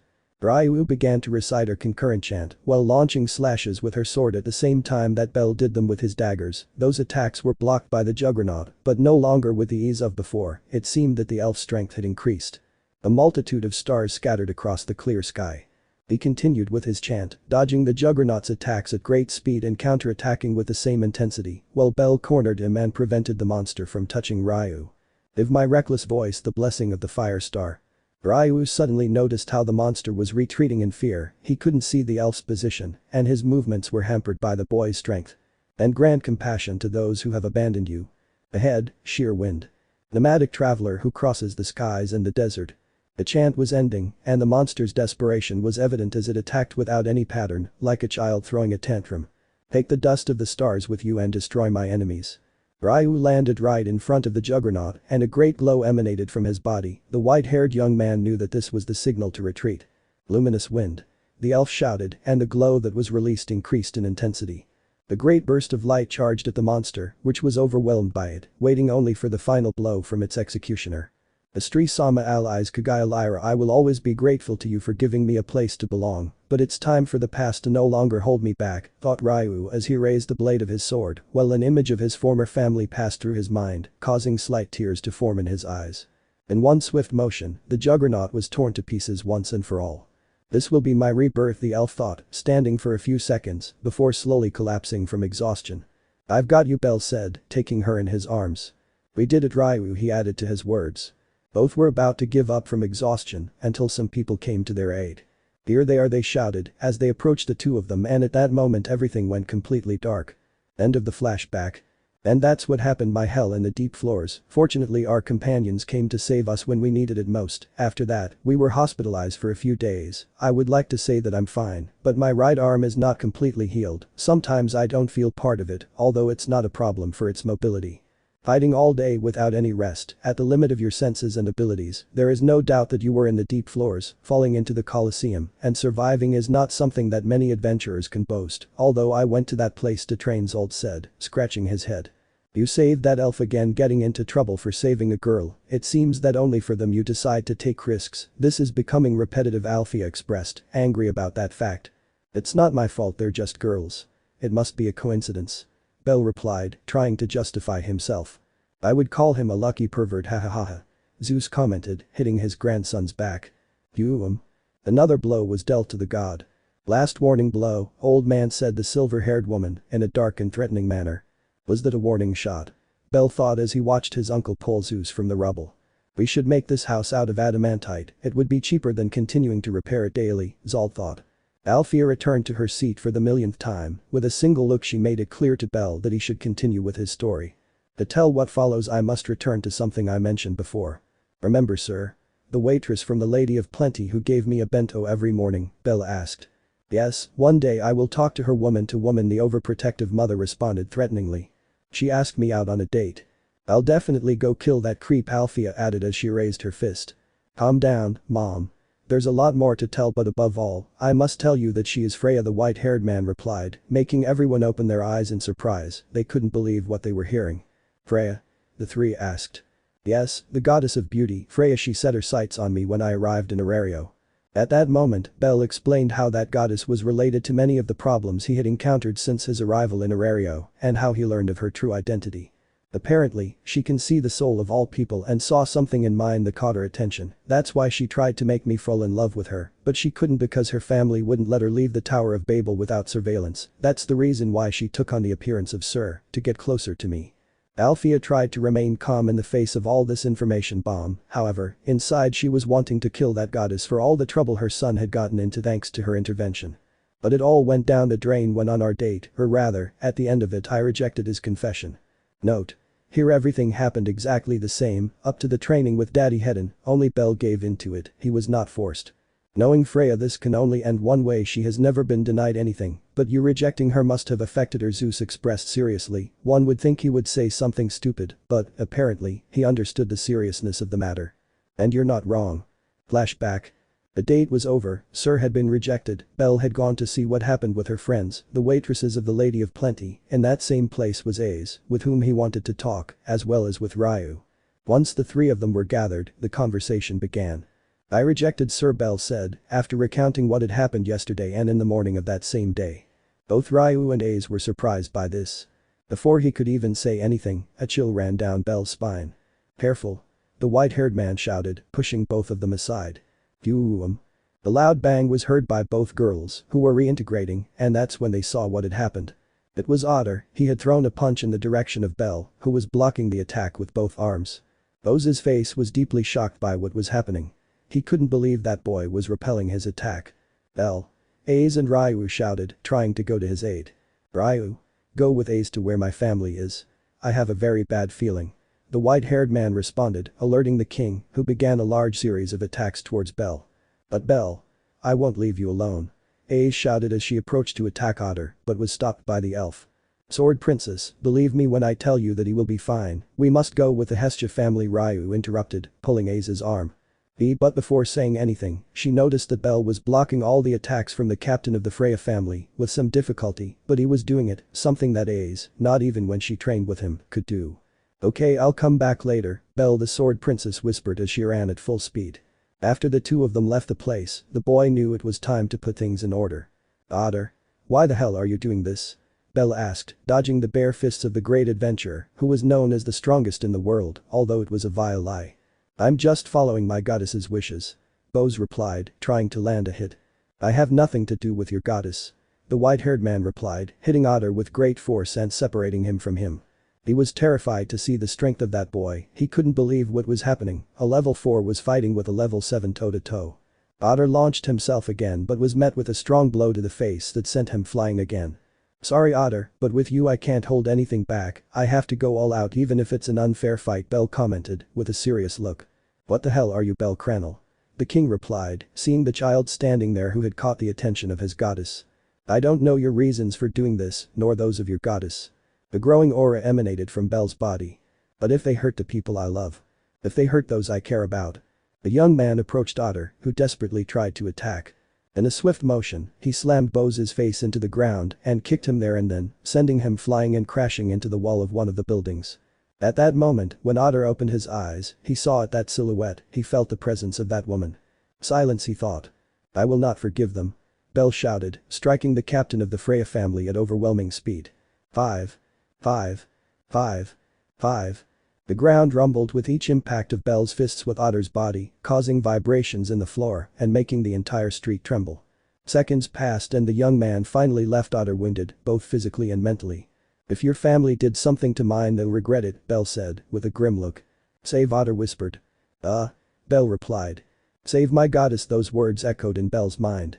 What do you mean by saving your goddess? The white-haired man asked. She is Sir Bose finished, fainting for the first time in many years. The great shock hit Bell after hearing that, making everything make sense. Sir's question on the boat. Her eyes in the inn-room. The Sir Falsa. I have to go to my family, Bell thought desperately, breaking into a run at a monster speed, leaving only dust in his wake. End of the flashback. That's how I found out about Sir's true identity, the young man concluded. Why do you call her Sir? It's clear that she's Freya, Alfia replied. Simple, Sir is more real than Freya, Bell replied, making Alfia, Zald and Zeus impressed by that fact. Sir's confession, her attitude and the Lady of Plenty are data concern for her friends. All of that was real, it's impossible for her to have faked it when she told me that I would accept her, even if she wasn't what she thought, she didn't want to continue being that goddess, she wanted freedom. Flashback. The Hestia familia was being massacred by the Freya familia, Hermes was trying to convince Freya not to do anything stupid, but she was broken, so she ordered her familia to finish off both gods. At that moment, the Loki family arrived. Damn queen without a crown doing all this for a poor child who didn't listen to you, I feel sorry for you, Loki exclaimed. Behind her came her entire family, along with Ace and Ryuu. The Freya family was ready to fight, nothing else mattered. Why are you interfering, Loki? I don't think you want to play a war game and risk your family just for Hestia, do you? Freya asked with a dark look, challenging Loki. You're right, I wouldn't do it for that shrimp, replied the red-haired goddess. Well, then step aside, the goddess of beauty said, but was interrupted. I wouldn't do it for that shrimp, but I would do it for Ace. I'm doing it for Ace. Loki shouted. This made Freya angry. So you've made your decision, family, finish them off, the goddess ordered, but was interrupted again. That won't happen, Bell said, behind the Loki family. The boy's footsteps were clearly heard, the contact of the earth with the sole of his boot, he advanced in the direction of his goddess, before Freya's astonished gaze. Alan, Hedin, Hogni, the Gulliver brothers, they stared in terror at the presence before them. What are you doing here? Otter must was the only thing that came out of Freya's mouth. Defeat me and bring me before you, right? It was hard to hold back, but I didn't kill him, Bell replied, interrupting the goddess's words. The terrifying silence abounded in the desolate streets. I see this is all my fault, right? Sir, the white-haired man asked. Ryuu, hearing this, instinctively looked at the goddess. The members of the Hestia familia were healed, as were those of the Hermes familia, causing them to stand up to watch that scene. How Freya stammered. This doesn't matter now, Ace, Loki family, Hermes family, thank you very much for your help, but I'll take care of everything now, Bell replied, addressing those present and apologizing for the inconvenience. Freya Sama, sir, I don't want to do this, but I have no choice, the white-haired man said, as he approached the goddess. In any other scenario, the Freya family would have already attacked him, but in every fiber of his body, he felt an indescribable fear that prevented him from moving. "What are you really, kid?" Loki asked, sensing Bell's aura. Bell Cranel. Nicknamed Rabbit Feet. The speech grew increasingly suspenseful until the bombshell arrived. First-class adventurer. From the Hestia family. I challenged the Freya family to a war game. Everyone's pale faces turned transparent at that statement. "If you win, I will join your family without any objection," Bell said, still in his serious voice. "But if I win, the Freya family will cease to exist." That statement echoed around the place. "But you, goddess Freya. You use your charm to do some trick." "Well, they won't make it to the war game alive," Bell finished, turning his back. The destabilized Freya gave her answer. "I accept," the goddess replied, thus sealing the deal. The terms of the war game would be made later. That day had had many emotions. The Freya familia retreated, leaving the Loki, Hermes, and Hestia familia. "Bell, are you sure? You'll be fighting alone against the entire Freya family?" Ace asked, taking the boy's lead. "I will be Ace, don't worry, I told you, I will be your hero, I can't die, I am not allowed to die," Bell replied, smiling at the blonde and caressing her cheek. "Kid, seriously, what are you?" Loki asked, interrupting the scene of the unofficial couple. "There's no point in hiding it anymore, right?" "My name is Bell Cranel, adventurer from the Hestia family, formerly from the Zeus family," said the young man, making Loki open his eyes. Level 8 finished. The surprise was not minuscule, at least for those who did not know about this. The Hestia family, Ryuu and Hermes were aware of this. A suspected it, but still could not believe it. "Although I can now go up to level 9, Bell added, laughing lightly while scratching his head. That was the straw that broke the camel's back and broke any logic in their minds. "What?" Everyone present shouted, except for Hestia, who knew it after updating the status of the same when she defeated that dragon during the assault on Nos. After a long explanation about what had happened before arriving in Arario, Ryuu and Bell stayed talking about Sir. "Then Sir will disappear anywhere," Ryuu said, crying slightly for her friend. "No, he won't," Bell replied. "The Freya family will disappear, as will their goddess, but Sir will continue to exist because she was always the true identity," commented the white-haired man, looking at the starry sky. "I will save Sir, I promised her, and I will keep it." End of the flashback. "Seriously, how's it possible that you're not capable of holding a grudge? Despite everything that witch did," Alfia said, brimming with anger. "You don't get mad, Mom," Bell said, holding out his hands to block his mother's path. "Impossible, so you decide, face her stomach?" asked the silver-haired girl. "Face?" Bell asked, big mistake. "Do I The white-haired man shouted as he felt a fist hit his face. "Alfia?" Zeus shouted. "What?" "He chose face," Alfia said, wiping her hands. "So that's what you meant," the boy said, his face pressed so deeply into the wall that he could see his own garden. After a few minutes, the story continued. "Needless to say, I won the war game, even more so considering I was leveled up before it." Flashback. "It's over, Freya Sama," Bell said, as he approached the goddess. "Yes, it seems that everything is over," Freya answered, feeling defeated. However, there was nothing she could do. The goddess was crying, not just her, but also her family, Mamma Mia and Ryuu. "The Freya family will disappear," Urano said, remembering the agreement.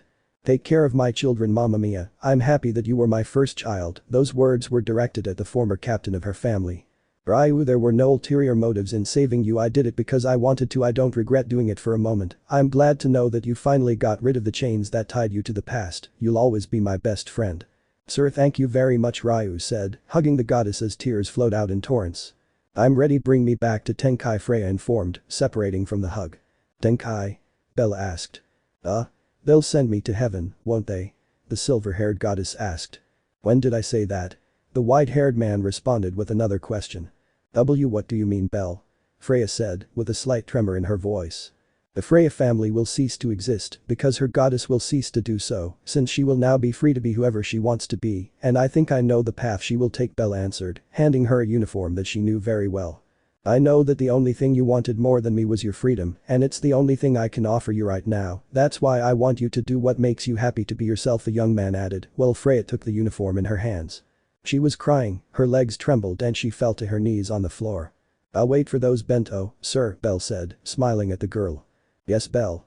Thank you very much," Freya replied, smiling back. End of the flashback. "That's how I saved Sir. The goddess Freya no longer exists, the entire family became part of the guild, or rather, part of Urano's family, they accepted without question, if their goddess was happy, they were happy," Bell concluded, with a big smile on his face. Who would have guessed that Freya's greatest wish was to avoid being the center of attention? Well, I think I can say I'm happy for her, Zeus said, hearing the story. I don't approve of what you did, she deserved the full weight of justice, but I can't say that your decision was wrong, that's how you are, you always see the best in everyone, which causes you to get into a lot of trouble, Alfia said, with her eyes closed. Apparently the tradition of using otter as a punching bag still exists, Zald commented, breaking the ice with a little joke. The family began to laugh lightly at that fact, both Alfia and Zald, and now Bell, could say that they had beaten the bows. And to think that, after the war game, Ace and I started dating, but that's something I can't say for now, the boy thought, blushing at it. Flashback. Bell. The sword princess shouted, causing the aforementioned to turn around to look at her. Ace. MMMMM. Bell called the blonde, but before he could say anything, his lips were sealed. Oh.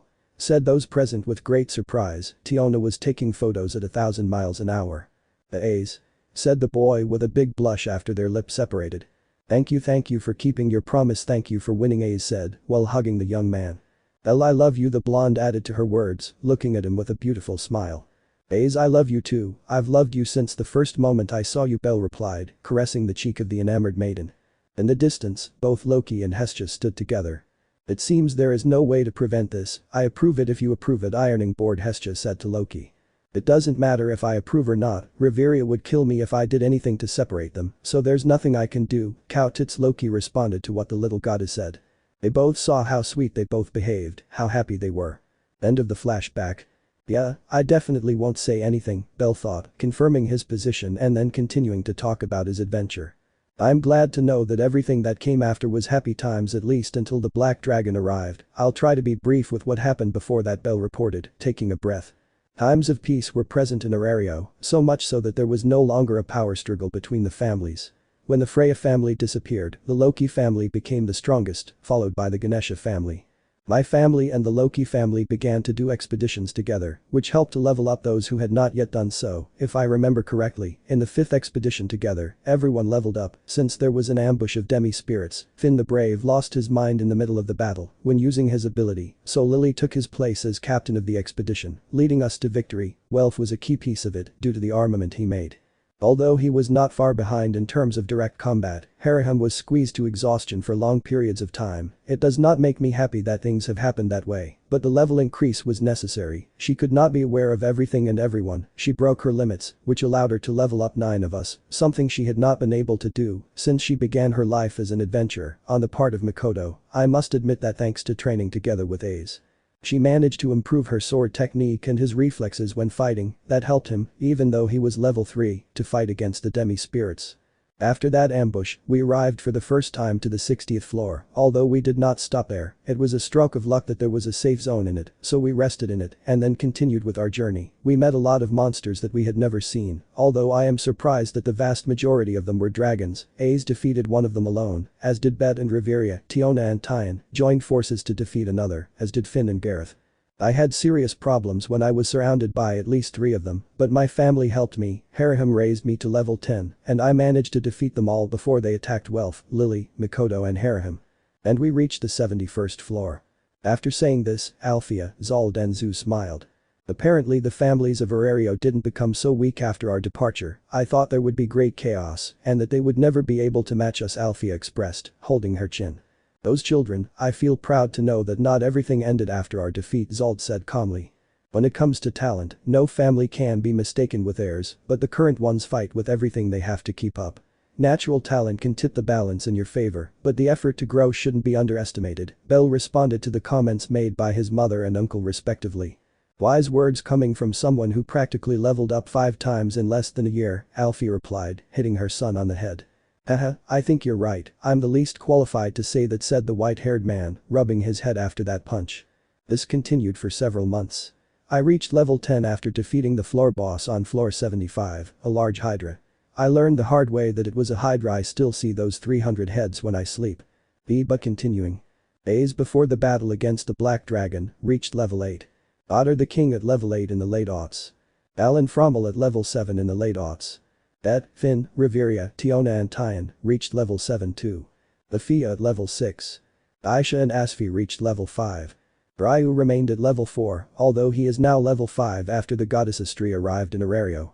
Welf and Makoto at level 4 mid-path. Lily and Haruhime at level 3. I don't think I'm missing anyone, Bell concluded, counting each person on his fingers to make sure he didn't miss anyone. It's not very different from the level of adventurers we fought when we fought against the Black Dragon, although I must accept that the magic of that Renard along with a level 10 would have been of great help on that occasion, Zald expressed, making a comparison between both scenarios and protagonists. Uncle Zald is right, however that didn't make it any easier.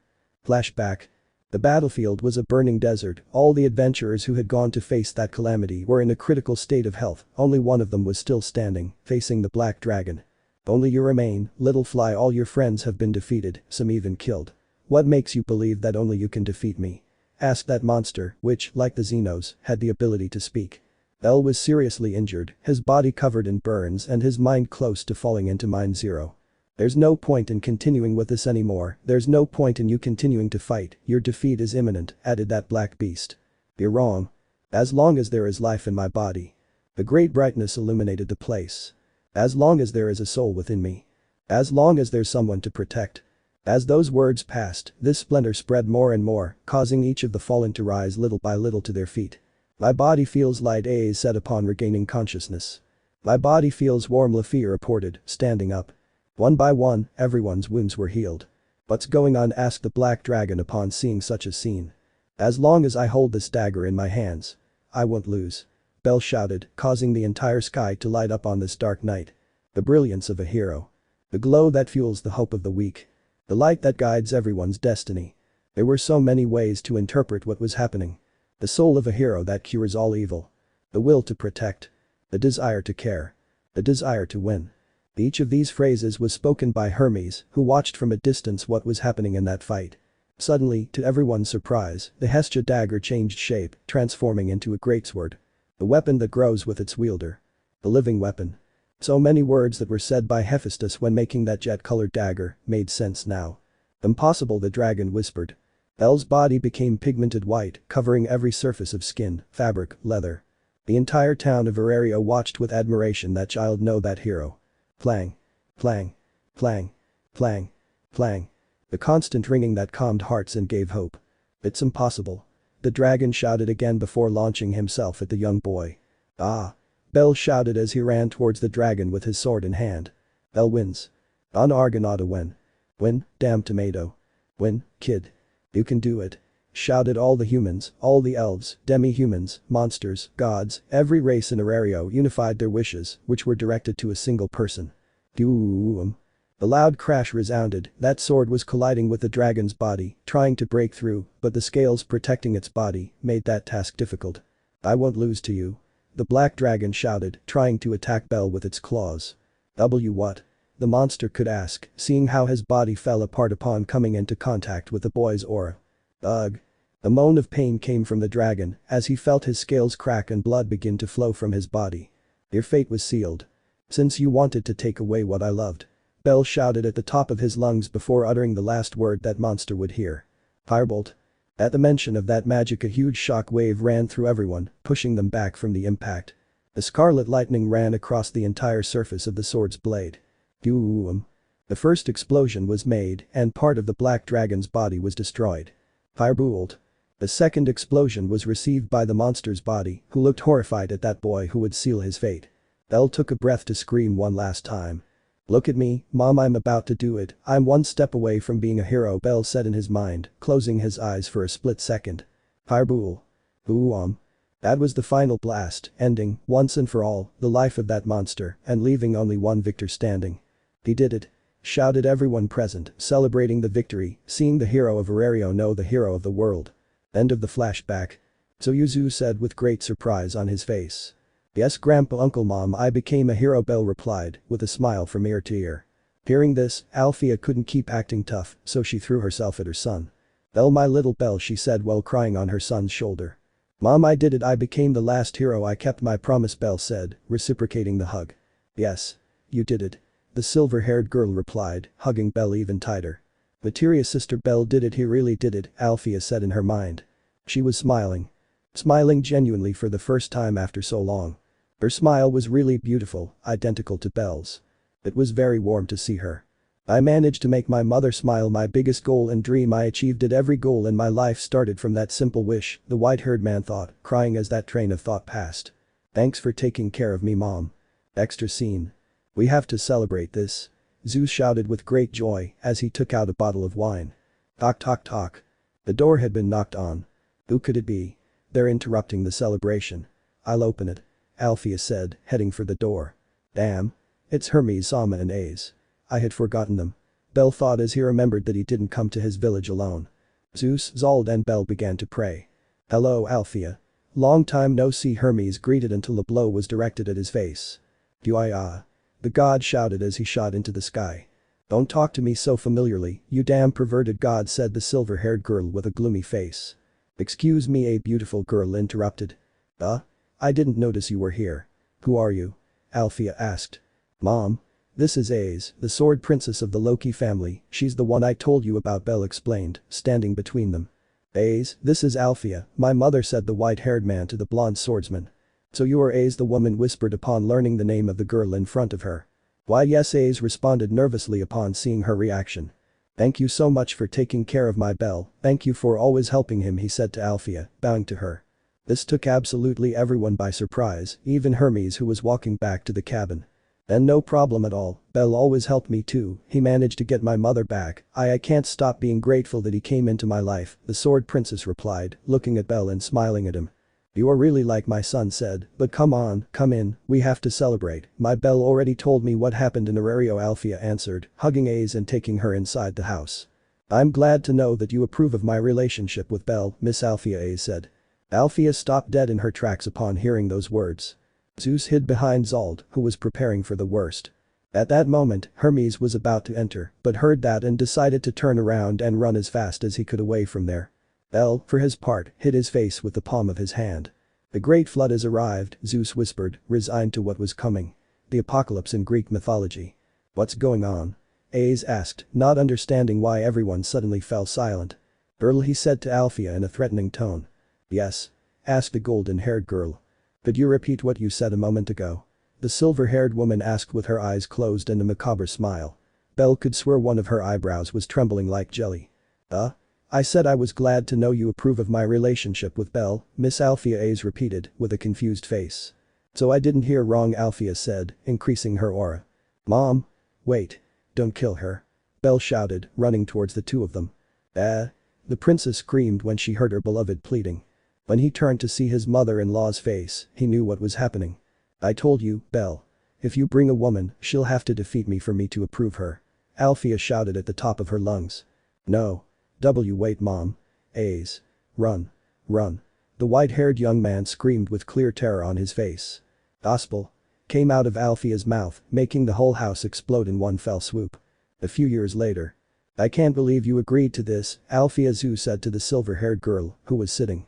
I can't believe it either, but I saw something in that girl that made me sure she wouldn't hurt my little one, even though she didn't beat me in a fight, she never gave up, she didn't run away, she never stopped fighting. If someone like that does so much to receive my approval, it means that she truly loves Bell.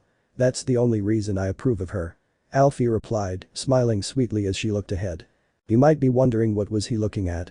Well, no more and no less than his son at the happiest moment of his life at his wedding. The years had passed and the love between Ace and that young white-haired man only grew and became stronger, so much so that Bell felt it was time to propose to her. At the wedding, held in Arario, were all the friends and family of both along with many others who simply wanted to see the wedding of the hero of Arario, the nickname Bell had received after defeating the Black Dragon. After a few seconds of waiting, the ceremony was about to end. So, since you wish to enter into holy matrimony, both of you should join hands and express your consent before all the gods and the church, a priest said to the couple. At that moment, they both held hands. I, Bell Cranel, take you, Ace Wallenstein, as my wife and give myself to you. I promise to be faithful to you in prosperity and adversity, in health and in sickness, and thus to love and respect you all the days of my life, Bell said with the certainty that those words reflected his true feelings. I, Ace Wallenstein, take you, Bell Cranel, as my husband and give myself to you. I promise to be faithful to you in prosperity and adversity, in health and in sickness, and thus to love and respect you all the days of my life, the sword princess answered with the same certainty as the young man in front of her. Bell stared at Ace. Ace Wallenstein, will you be my wife? Bell asked that question. Yes, I do, Ace replied without hesitation.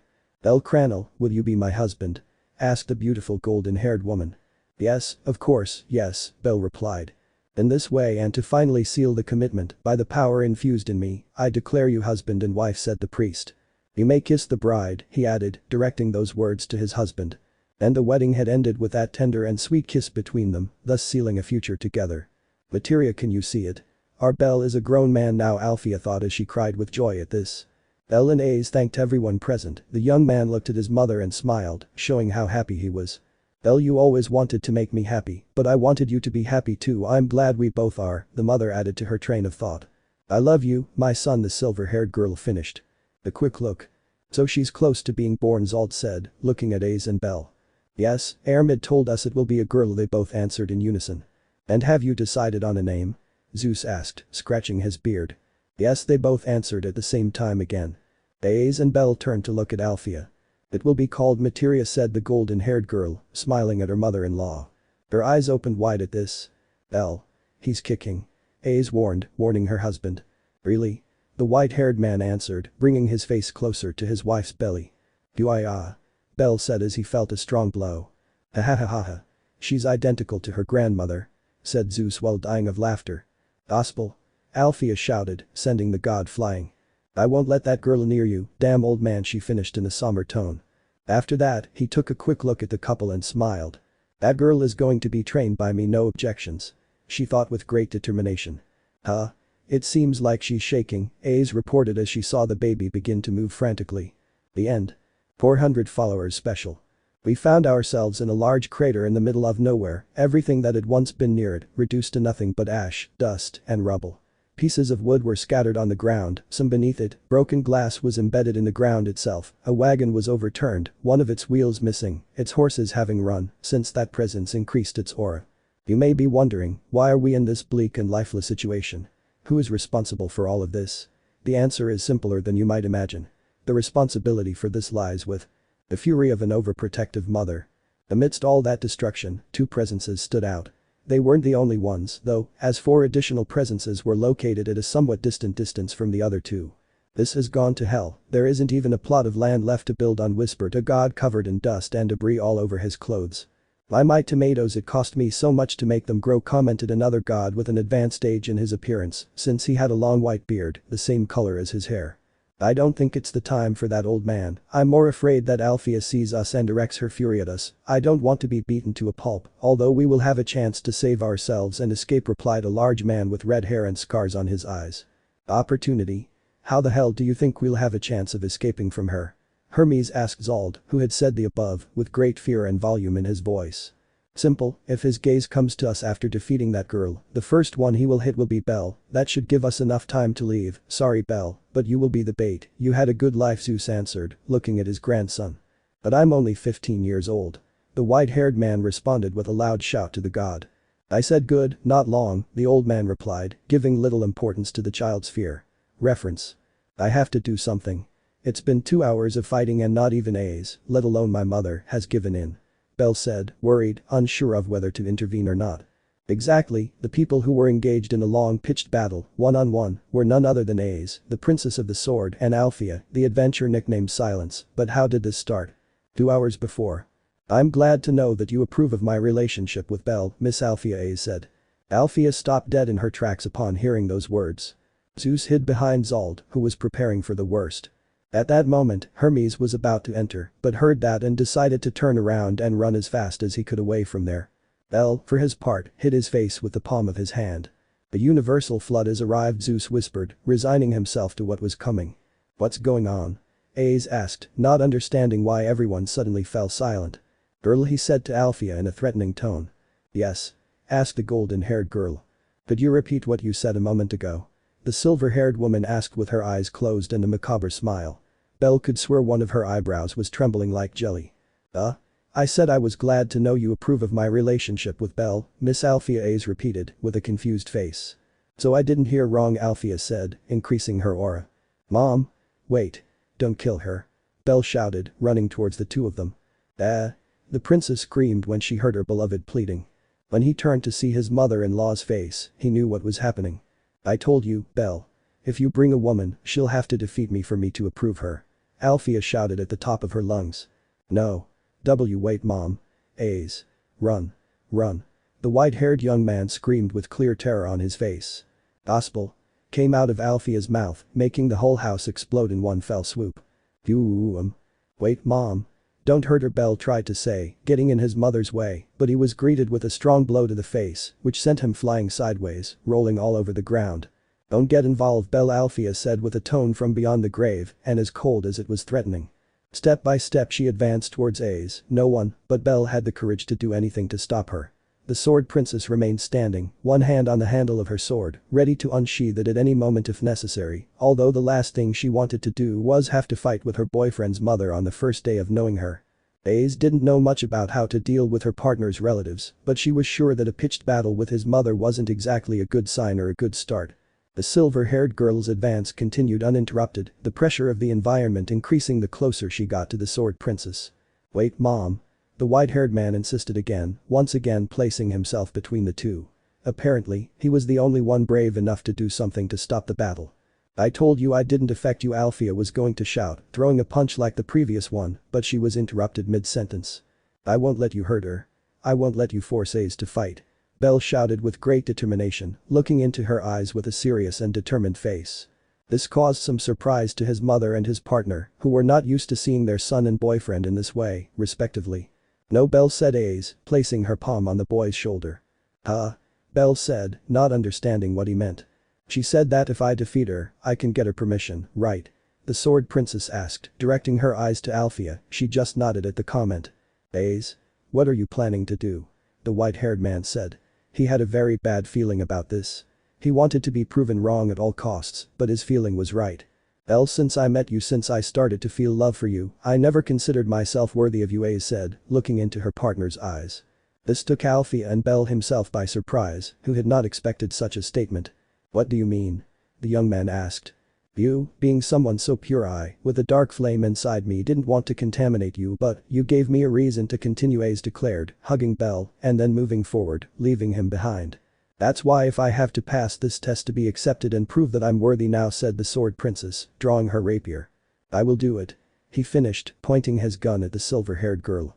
Alfia looked at her with a serious face, with no hint of what she thought about all this, although it was clear that she should have an opinion. But Bell was trying to say something, but his mother interrupted him. You heard her, she agreed to fight, so you have no business being here, her mother said, pointing in the direction of Hermes, Zald, and Zeus. She wanted her to go with them. Well, said the boy, he knew perfectly well that there was no point in trying to avoid it, it was inevitable from the moment he decided to have a partner. Bell walked away from the fighting field, landing next to his grandfather, Tio, and Hermes. Both women got into a fighting stance, neither of them having a shred of doubt in their being. Are you sure about this, girl? Alfia asked. If I lived many years fighting only for the sake of revenge, with even more reason I will fight to be with the person I love, Ace answered, while an emerald-colored wind covered her body. This was your decision, don't forget it, the silver-haired woman warned. And so the battle began. Back to the present. The fight between the two of them had been fierce, a demonstration of pure power at its finest. Both were injured, a level 7 capable of breaking the level barrier, a level 8 with spirit blood. It was a fight anyone would pay to see. Even if we say the battle was evenly matched, the outcome was about to be decided. Alfia was standing a few meters away from Ace. She was covered in wounds all over her body and with her left arm dislocated, although Ace was no better, open wounds, broken ribs, slight fissures in the bones of her left leg, and a great tremor in her hands from all the impacts received with her sword that were intended to block the damage. The sword princess was still standing with difficulty in front of that monster, without losing sight of her objective, although she realized that she would not win. In a swift, almost imperceptible movement, a large blow was heading towards her. Gospel! Alfia shouted, launching her attack. Plaink! The blow of the fist with the metal of the sword was not long in coming, but the impact between the two was won by the force of attack rather than by the resistance of defense. Ace was thrown backward, trying to stop her advance with her legs, skidding on the ground and raising a large curtain of dust. She felt her breathing become labored, and although her spirit was still strong, her body was giving way. This is over. I must admit that you are stronger than I expected, Alfia expressed, walking towards Ace, who had bent down due to the trembling and pain of her injured leg. No, I won't give up, the blonde whispered, trying to stand up. Alfia stopped dead in her tracks upon hearing that. I was broken. Only with desires for revenge inside me. Without noticing or taking into account the people around me. Focusing on just one goal. Which I wanted to achieve no matter what. No matter who I had to use or what I had to do. Bey said, pausing her speech little by little due to the lack of air and the sadness of remembering her way of being. That only gives me more reasons to keep you away from B, the silver-haired girl was going to say, but she was interrupted. But Bell came into my life. It gave me the warmth I needed. The love I thought only my mother could give me. I was wrong. I stopped being alone a long time ago. But I locked myself in my only desire, my only goal. Bell opened my eyes. It showed me that the world can't just be dark. He showed me that not everything is bad. He gave me the light I needed so much. All of this was said by Ace, smiling with joy, which was a product of seeing Bell in her mind, remembering everything he gave her, what he did for her, he gave her back the happiness she thought was lost. Alfia remained silent, waiting for her rival's decision. Bell saved me from myself. Ace shouted, standing up, ready to make her last effort. Ace Bell named her, looking at her directly from where he stood, feeling a warm feeling grow inside his chest at those words. It was like he injected color into my life, he single-handedly changed my life, the sword princess added. Reference. This is why I won't give up. It doesn't matter what opponent you have to face. If winning means I can stay with Bell, I'll do it as many times as necessary until I win. Storm. Ariel. Ace shouted, causing the great green wind to surround her entire body again. Ah. The battle cry was let out by the golden-haired girl, launching into her final attack. Alfia did the same, attacking in the direction of Ace. Both powers were about to collide. This is bad. We must stop them. Bell shouted when he saw that both of them were putting all their remaining strength into that blow. The white-haired man wanted to go and stop them, but was stopped by Zald. No watch, Bell said Zald, with a serious face, just like Hermes and Zeus. But the white-haired man wanted to go against his uncle's advice, he wanted to intervene, so that neither Ace nor his mother would get hurt. Bell, seriously, leveling up so quickly has limited you a lot, added the Redeed, interrupting his nephew. What do you mean? The young man asked. You'll know when it happens, Zald replied. Back to battle. Ah. Both Ace and Alfia were nearing the resolution of their already protracted battle. A few inches from hitting her target, the sword princess shouted something that surprised silence. Storm. Avenger. The green wind that had previously surrounded her was overtaken by a dark gust of air. Alfia didn't let that go as if it was nothing, her gaze was filled with pure surprise. She planned to use this as a last resort, he thought. Ace's strength increased exponentially as did her speed and reflexes. I want to win. The golden-haired girl finished, quickly launching a direct thrust at Alfia. Reference. Ataraxia. The silver-haired girl shouted, creating an armor that surrounded her entire body, which is capable of blocking magic. The sword collided with it, but something happened to her surprise. The sword had pierced the armor. It's not possible, Alfia whispered. Slayosh. The cut was made and blood began to flow. Ace had done it, he had connected his attack. Although it wasn't where I expected. Gospel. Before they could even celebrate, Alfia's magic was conjured. A huge shockwave rising from where the two of them were spread all over the place, even pushing Bell, Zald, Zeus and Hermes away. Ace.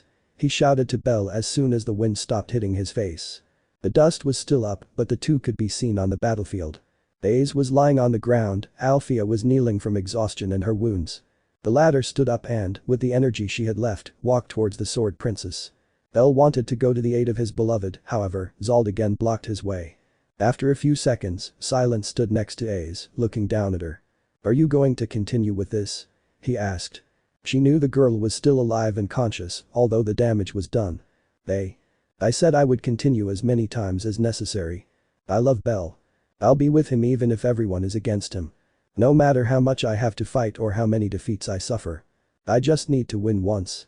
Ace said, trying to stand up, though she could barely. She leaned on her sword to help herself up. I understand, then there's nothing else to do, Alfia said, raising her arm. No. Don't do it, Mom. She yelled at Bell, running over and pushing Zald. Although great was his surprise when, due to his great speed, he reached where the two were. Alfia had extended her hand to Ace. You fought well, I'm surprised at how strong you've become since the last time we saw each other, said the silver-haired girl. What? Ace asked, staring in astonishment at the outstretched hand, then looking at the woman's face, where their eyes collided and she could notice a smile. Throughout the entire battle, you didn't hesitate for a second to keep fighting. If you're willing to go to such extremes for my son, we might not be so different, Alfia said. I approve of you, Ace Wallenstein, he added, lifting her off the ground. Mom, Bell managed to say, surprised by the outcome. Bell, did you really think I'd kill the person you chose? You offend me. My intention with this was only to see how far she was willing to go for you, how far her love for you would go, and I must admit it exceeded my expectations. The silver-haired woman said, bringing Ace closer to Bell. I honestly believe you're capable, Mom, Bell thought as he carried Ace in his arms like a fairy tale princess. So that means you'll stay with me, and Ace the boy asked his beloved. Of course I'll stay with you. No matter what. Forever and ever, replied the sweet and pretty blonde. Reference. I love you, they both said in unison, joining their voices, joining their hearts. Well, I must heal them now, Bell commented. The white glow emanating from Bell's body spread out over a distance of 3 meters. What is this? Alfia asked in surprise as she watched her wounds close, just like Ace's. Bell remained silent, he was really focused on using his ability. After a few seconds, all the damage on the two of them was finally removed. Thank you, Bell, Ace said, smiling at her beloved for curing her. It's nothing, Ace, Bell replied, kissing her forehead. Answering your question, Mom, I could say that my Argonaut ability evolved, he the white-haired man answered, laughing slightly. My abilities are focused on my feelings and, when Ace asked me to stop hurting myself to death when I fought the Hydra on the 75th floor and ended up seriously injured, my strong decision to not worry Ace made that, depending on my concentration when activating Argonaut, I can enhance my attacks and or heal the people I want at a specific ratio that depends on the mind I have left when activating it, Bell added, still with Ace in his arms. I understand, a very convenient ability, although coming from you it makes sense, the silver-haired girl answered, still surprised but downplaying it. She stopped being impressed a long time ago when Bell made the impossible possible. I would say we go home, but there is no home to return to, Zeus said, approaching with Hermes and Zald to where Alfia, Ace and Bell were. Don't worry, my old friend, I expected this to happen, so I rented some rooms in an inn a few hours away, that should be enough for now, right? Hermes said, smiling triumphantly and with an air of grandeur. You are a perverted scum, Tenkai and Genkai trash, Machiavellian and idiot, Alfia said with a contemptuous tone in her voice. But? The god asked, a chill running down his spine. No buts, you are everything I said, and much more. Well, let's go to that inn, replied the silver-haired woman, turning around and walking next to her son and daughter-in-law. He seriously hates you, even more than me, that surprises me. Well, Hermes, let's go, Zeus added, patting Hermes and walking towards his destination. Uncle Zald, did you know this would happen? The young man asked the man next to him. Before that dark wind covered your girlfriend's body, I knew Alfia would approve, Zald replied, moving away from Bell to give him some privacy. When the couple was alone, Ace made a comment to her lover.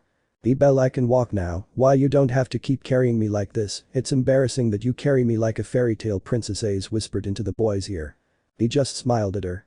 It's the same as with your lap pillows, even when I was already awake you kept me lying down, it's my little revenge, Bell replied. Although I also wanted to do it, after all, you are the princess of my story, he added, kissing her on the lips and then directing his gaze forward, leaving only a blushing Ace covering her face in embarrassment. Zald slowed his pace for a moment to stay at the back of everyone, watching them walk happily. It's nice to have you back, Bell. Hey dude. Don't fall behind. The white-haired man shouted. At the inn. Well, you two, tell me how your relationship has progressed after what Bell told me. I'm sure you met in the dungeon, right? Alfia said to the pair of lovebirds standing in front of her. After arriving at the small town that was near where Bell's family lived, the first thing Bell's mother did was take Zald, Zeus and Hermes out of one of the rooms and sit on a chair in front of Bell and Ace. Although she had already approved of the girl after their friendly meeting, she wanted to know details about the path they both took to make the decision to swear their love to each other. Why yes Mom, you're right, we met in the dungeon, like I told you, I defeated that minotaur on the 5th floor, it was at that moment where we both saw each other for the first time. I have to admit that, from that moment on, my heart began to belong to her, Bell answered, interlacing his fingers with Ace's to take her hand while looking at her and smiling. At that, the young woman in love could only blush deeply. Although she was the one who took the first step a few months ago, she still wasn't someone who knew how to handle her feelings. It didn't help that Bell was a person who gave a lot of affection either. She simply wasn't used to it, although she didn't complain. After that quick encounter, she defended me in the Lady of Plenty, since no one believed that I defeated the Minotaur. It was a nice detail, my love, even if you didn't know it at the time, you made me very happy with that, continued the white-haired man. Ace was very happy to know that this made her beloved happy. I just told the truth, she replied, her cheeks flushed.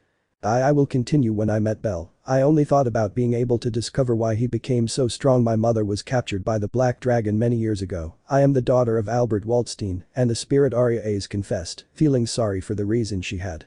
I'm aware of that, I won't explain how I know because I just want to hear your story, so continue, Alfia said, giving the green light to the golden-haired girl. After the encounter at the bar, there was also that encounter with the silverback on Daedalus Street, so my interest in him began to grow. I wanted to get closer to him, but my feelings began to get confusing.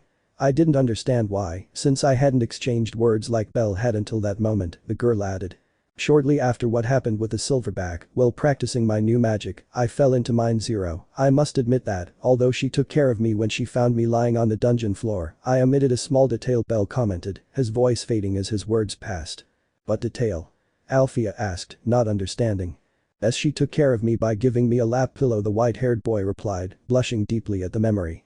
Is that all? It's not like I haven't done the same.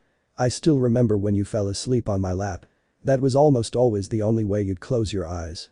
After that, I'd take you to your bed. She answered the silver-haired boy, remembering those moments when Bell was just a little boy who slept on her lap after she read him one of her hero books.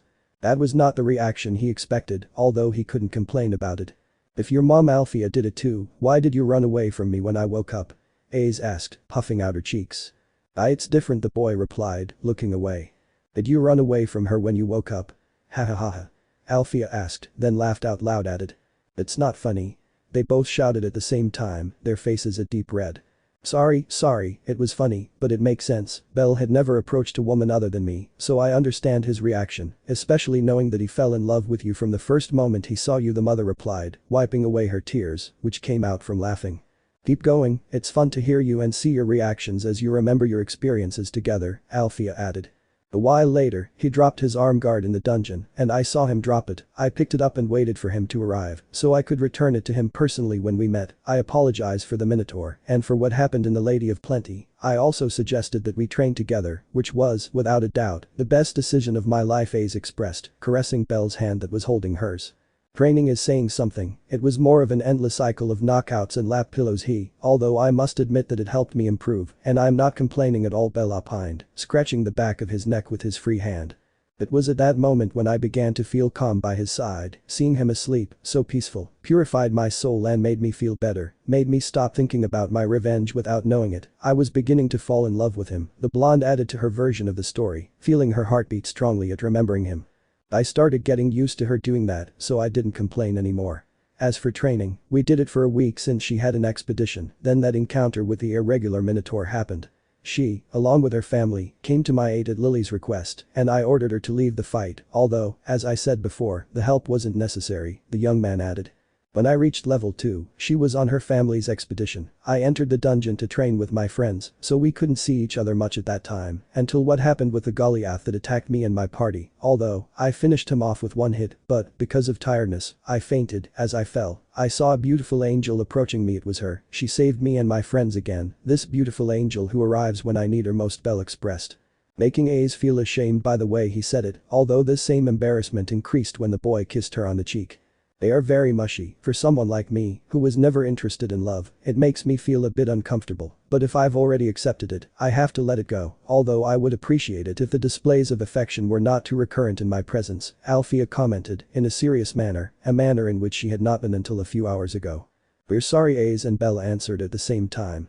There is also that time when the Apollo family invited us to the party at their mansion to challenge me and my family to a war game. On that occasion, Hermes-sama helped me invite her to dance for both her and me. It was the first time we danced, Bell said, happily remembering that moment. It seemed that Aze also had that feeling.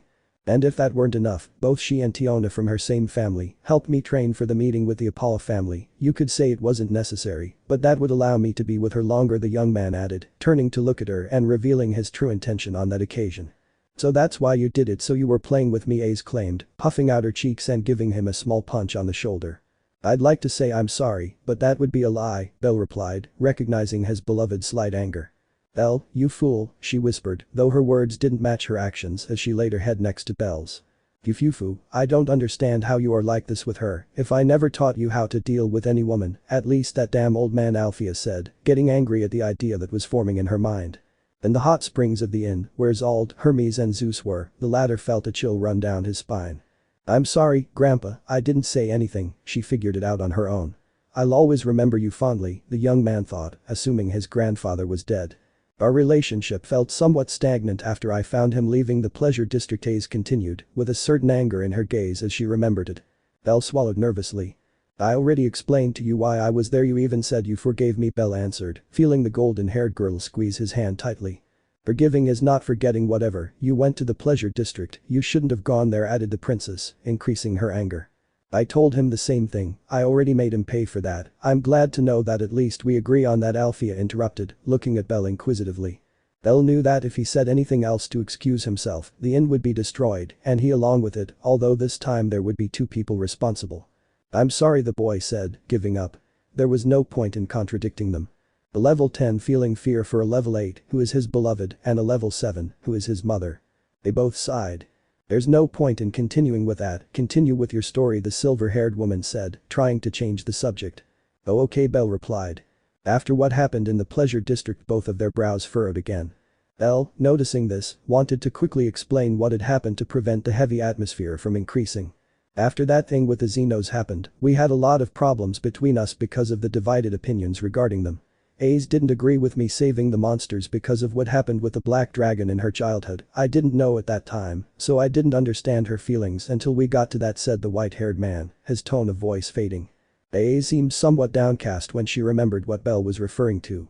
Alfia watched attentively, waiting for the explanation. Bell began to explain his family's plan to return the Xenos to Nos and his encounter with Ace, in which he had to defend Weine. Throughout their battle story, they reached the climax of that fight. Flashback, last chapter. Why were you saved and I wasn't? Ace screamed as her eyes filled with tears and she threw her sword aside. Until suddenly something happened. The sword princess managed to say when she noticed what was happening. Bell was hugging her. I don't know what happened, I know absolutely nothing about your situation, but I'm sorry I couldn't save you when you needed it, I'm sorry I wasn't there when you needed me most, but that won't happen again, Bell said, pulling her body towards him. Ace was surprised, not only by the hug, but also by the words the young man was saying. That's why I will be your hero. Bell shouted with great strength and determination. My hero, Ace whispered, remembering her mother's words. Someday you'll find a hero for yourself. End of the flashback. That's what happened after we fought. At that moment, without him knowing, he practically told me the words I always wanted to hear, Ace added, crying with happiness and joy for remembering him. I will be your hero for the rest of our lives, Bell said, wiping Ace's tears with his full fingers and then hugging her. Alfia couldn't believe that, despite all the problems that arose due to their differing points of view, they could have such a good outcome. Apparently, the love between the two of them was stronger than any fights and differences of opinion. After that little fight, things were better. Or did it take a while to fix things? The silver-haired girl asked. Everything was better, there was some discomfort between us because of it, but everything was fixed when we talked, although we haven't become a couple yet, neither of us had the courage to take that step, haha, said the white-haired man, scratching his neck while laughing nervously. Maybe the old man taught you about girls, but it was no use, luckily for me and him, since you're still very innocent, Alfia opined. Haha, Bell laughed nervously. After that little intervention, there was a slightly short time jump. What happened in the deep floors was something I told her when I was recovering at the insect family headquarters. She was taking care of me for a while, she cooked me some meals, tea, they were delicious, the white-haired man commented, smiling at Ace. She felt happy about it, although Alfia noticed very little confidence in her son's statement. She's a bad cook, you're very easy to read, but I understand that you don't want to break her heart by telling her that, the mother thought, keeping that comment to herself. What followed hell in the deep floors was somewhat awkward for the two of them, Bell reported, putting on a serious face, although Ace seemed somewhat angry. About the date with Freya, right? Alfia answered. Yeah, although you already know what happened, so it would be good to skip until after the wargame, right? Bell asked, trying to skip that part of his story. When I saw him with her, I felt jealous, although when he told me he rejected her, I felt relieved inside, Ace expressed, somewhat uncomfortable remembering it. I rejected her because I already had my golden yearning, the young man replied, looking at her. You suggested telling what happened after the wargame. What happened? Alfia asked, interested in it. Well, they both said, looking away. Flashback. Bell. The sword princess shouted, causing the aforementioned to turn around to look at her. Ace. Bell called the blonde, but before he could say anything, his lips were sealed. Oh. Said those present with great surprise. Tiona was taking photos at 1,000 miles an hour. Ace. Said the boy with a big blush after their lips separated. Thank you for keeping your promise, thank you for winning, Ace said, while hugging the young man. Bell, I love you, the blonde added to her words, looking at him with a beautiful smile. Ace, I love you too, I've loved you since the first moment I saw you, Bell replied, caressing the cheek of the enamored maiden. End of the flashback. They were silent for a moment until a laugh appeared. Ha ha ha ha. So she was the one who made the first move. Where did all that confidence go, Bell? Making a woman take the reins. I think you're used to seeing women being the ones in the pants, Alfia said, finding it hilarious that the one who seemed the most innocent was the one who gave the push to the relationship. It's not funny, Mom. Bell shouted with his face blushed. Ace was still laughing lightly, covering her mouth with her hand. Bell just kept quiet, the laughing stock of the place.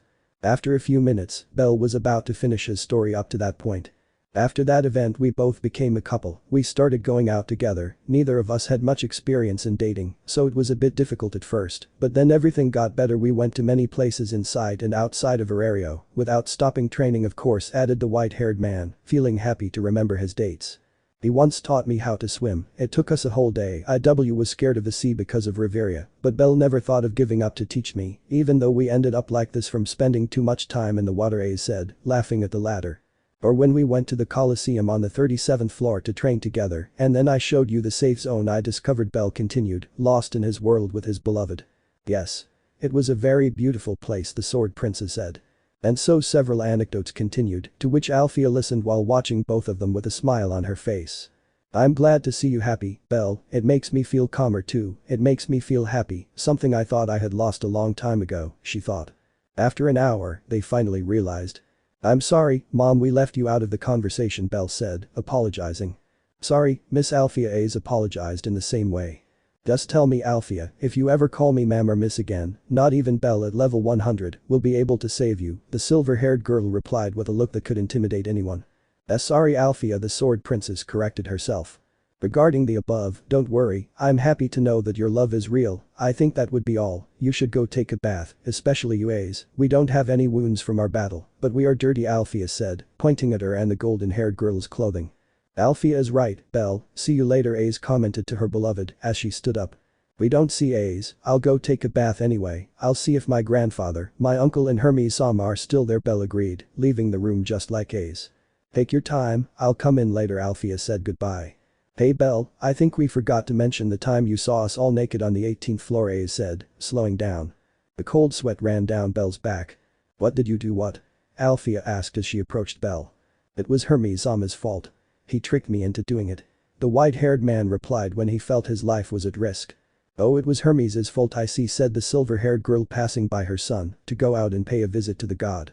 Sorry, Hermes-sama, but I can't lie to you, I have Ace with me, and I don't want her to lose me so soon, thought Bell, apologizing but not regretting the decision he made. I guess I shouldn't have said that, Ace said in her mind. Let's go to the Ace bath, suggested Bell. Yes, let's go, said the Sword Princess, agreeing. And so the two quickly left. Meanwhile, a few seconds after they entered, a scream was heard. No, Alfia, think about it. Sorry. Ah. In a small viewpoint inside the inn. After the mega beating that Hermes received, everything calmed down, both Alfia and Zeus and Zald were sleeping, while the young couple was standing, looking at the stars. Both were wearing robes that were kindly given to them by the owner of the place. It was a very busy day, wasn't it? Bella asked. Yes, I must admit I didn't expect this, Ace replied. I must admit I'm glad my mother met and approved of you. I was afraid she wouldn't, although if that happened, I was prepared to run away with you, the white-haired man added, resting his arms on the railing. Run away with me? Where would we go? Asked the Sword Princess. Do you remember the place we promised to return to someday? Bell answered his beloved's doubt with another question. At that moment, she had an image in her mind. She smiled at the memory. I'm glad you didn't forget, the boy said, seeing Ace's face. Impossible to forget, it would be nice to go back, Ace said, standing next to him. Ace, I know it's early, but I have no doubts about my feelings for you, that's why after some time passes and we continue to strengthen our bond as a couple, Bell said, taking the princess's hands and looking into her eyes. She didn't understand what Bell was saying or what he was referring to, but she knew it was something important from his tone of voice and the way he said it. Ace Wallenstein, from the first moment I saw you, my heart chose you, after choosing you, little by little it belonged to you, and now it is completely yours, Bell added to his previous words, placing his hand on the girl's cheek. Bell, she whispered. For that reason I want to spend my whole life with you, I want you to be the first face I see in the morning when I wake up, I want you to be the last face on my mind at night when I sleep. I want to be with you in happy times. In sad times. I don't want to leave you alone. When you feel something is wrong.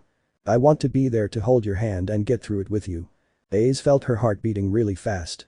Her cheeks were suffused with a red color as intense as Bell's eyes. Behind. Please give me your life. I can't say I'll give you mine. Because it's been yours for a long time, Bell said, kneeling down, placing his right knee on the ground and taking a small box out of his pocket. Thank you for making the ring, Welf, even though I only asked you for it 2 days in advance, the white-haired man said in his mind. The sword princess couldn't say anything, she was really happy, waiting for Bell to finish saying his proposal. Ace Wallenstein, would you do me the honor of being my wife? Would you marry me? Bell asked, finishing his monologue and opening the box, which contained a ring with a large diamond. Bell, the golden-haired girl named her beloved, her heart rate suddenly increased and fell. Yes. Yes, I want to be your wife. She answered without hesitation, throwing herself at him and hugging him tightly. Ace kissed Bell while on the ground.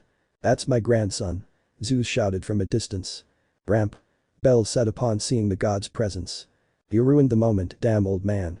Alfia claimed, hitting Zeus. You too, Mom. The white-haired boy asked when he noticed that she was also watching. What? Did you think I'd miss something like this? Alfia said calmly. Ace was blushing all over, acting loving is one thing, but doing it in front of someone is a completely different thing. Go to sleep. Bell yelled at them both, his anger rising, but more out of embarrassment. Then he pushed them off the balcony. Now the two were alone again. Sorry Ace, the moment was ruined, the young man apologized. No problem Bell, they are your family and I accept them as they are, just as you accepted me as I am, Ace replied, taking her beloved's hand. Bell calmed down and decided to continue. He put the ring on the ring finger of Ace's left hand. My life belongs to you, Bell said, the sword princess. And mine too, Ace, Bell replied in the same way. Holding hands, looking at the stars, under the moonlight, the commitment between two loving souls had been formed. At this moment and in the days to come, I am sure I will be the happiest person on the face of the earth, Ace said, smiling sweetly. Bell's heart beat and nervously, he answered. I think you'll be the second. She seemed confused by that answer. You'll be second because I'll be the happiest. Several years later. Clang. Slash. Various sounds of weapons clashing echoed around the place. You might be wondering, where are we? Simple. A small house in a small town that both Ace and Bell knew perfectly well. That town where the two of them ended up after the little slip they had with Ares and the kidnapping of the goddess Hestia. That town they now called home. The little girl with golden eyes and blonde hair, which faded in color over time until it became snow white, was fighting with a silver-haired woman. Is that all you have, Materia? The woman asked. I can still go on, Grandma Alfia. The little girl replied. Look, just because I let you call me Grandma doesn't mean I like you doing it, Alfia informed her, although her heart always fluttered whenever the little girl called her that way. You're lucky you didn't get your father's red eyes, if that were the case, I don't think I could have ever gotten attached to you, the woman thought, closing her eyes. Hey. Take a break, lunch is ready, Bell reported from the stairs of the cabin. You heard me, little one. We'll train until tomorrow, now let's eat, Alfia said, approaching little Materia. Grandma. Would you carry me on your back? She asked the girl with pleading eyes. Ugh, I can't say no to you when you make that face, she replied, bending down and smiling at him. At that moment the girl put her little legs on Alfia's shoulders and the latter lifted her up. Come on, Grandma. Said the little girl, pointing the way to her father. After a few seconds they arrived, Materia entered at high speed to eat. Before Alfia walked in behind her, Bell said something to her. Fufu, so Grandma. Gospel. Hua. Alfia hit her son in the face for that comment. Only she can tell me that. Do you understand, brat? Said the silver-haired girl with a threatening tone while her son was lying at her feet. I'm sorry, Mom, Bell replied, touching where he had been hit. They all entered the cabin, Bell sat next to his little daughter. Is the food delicious?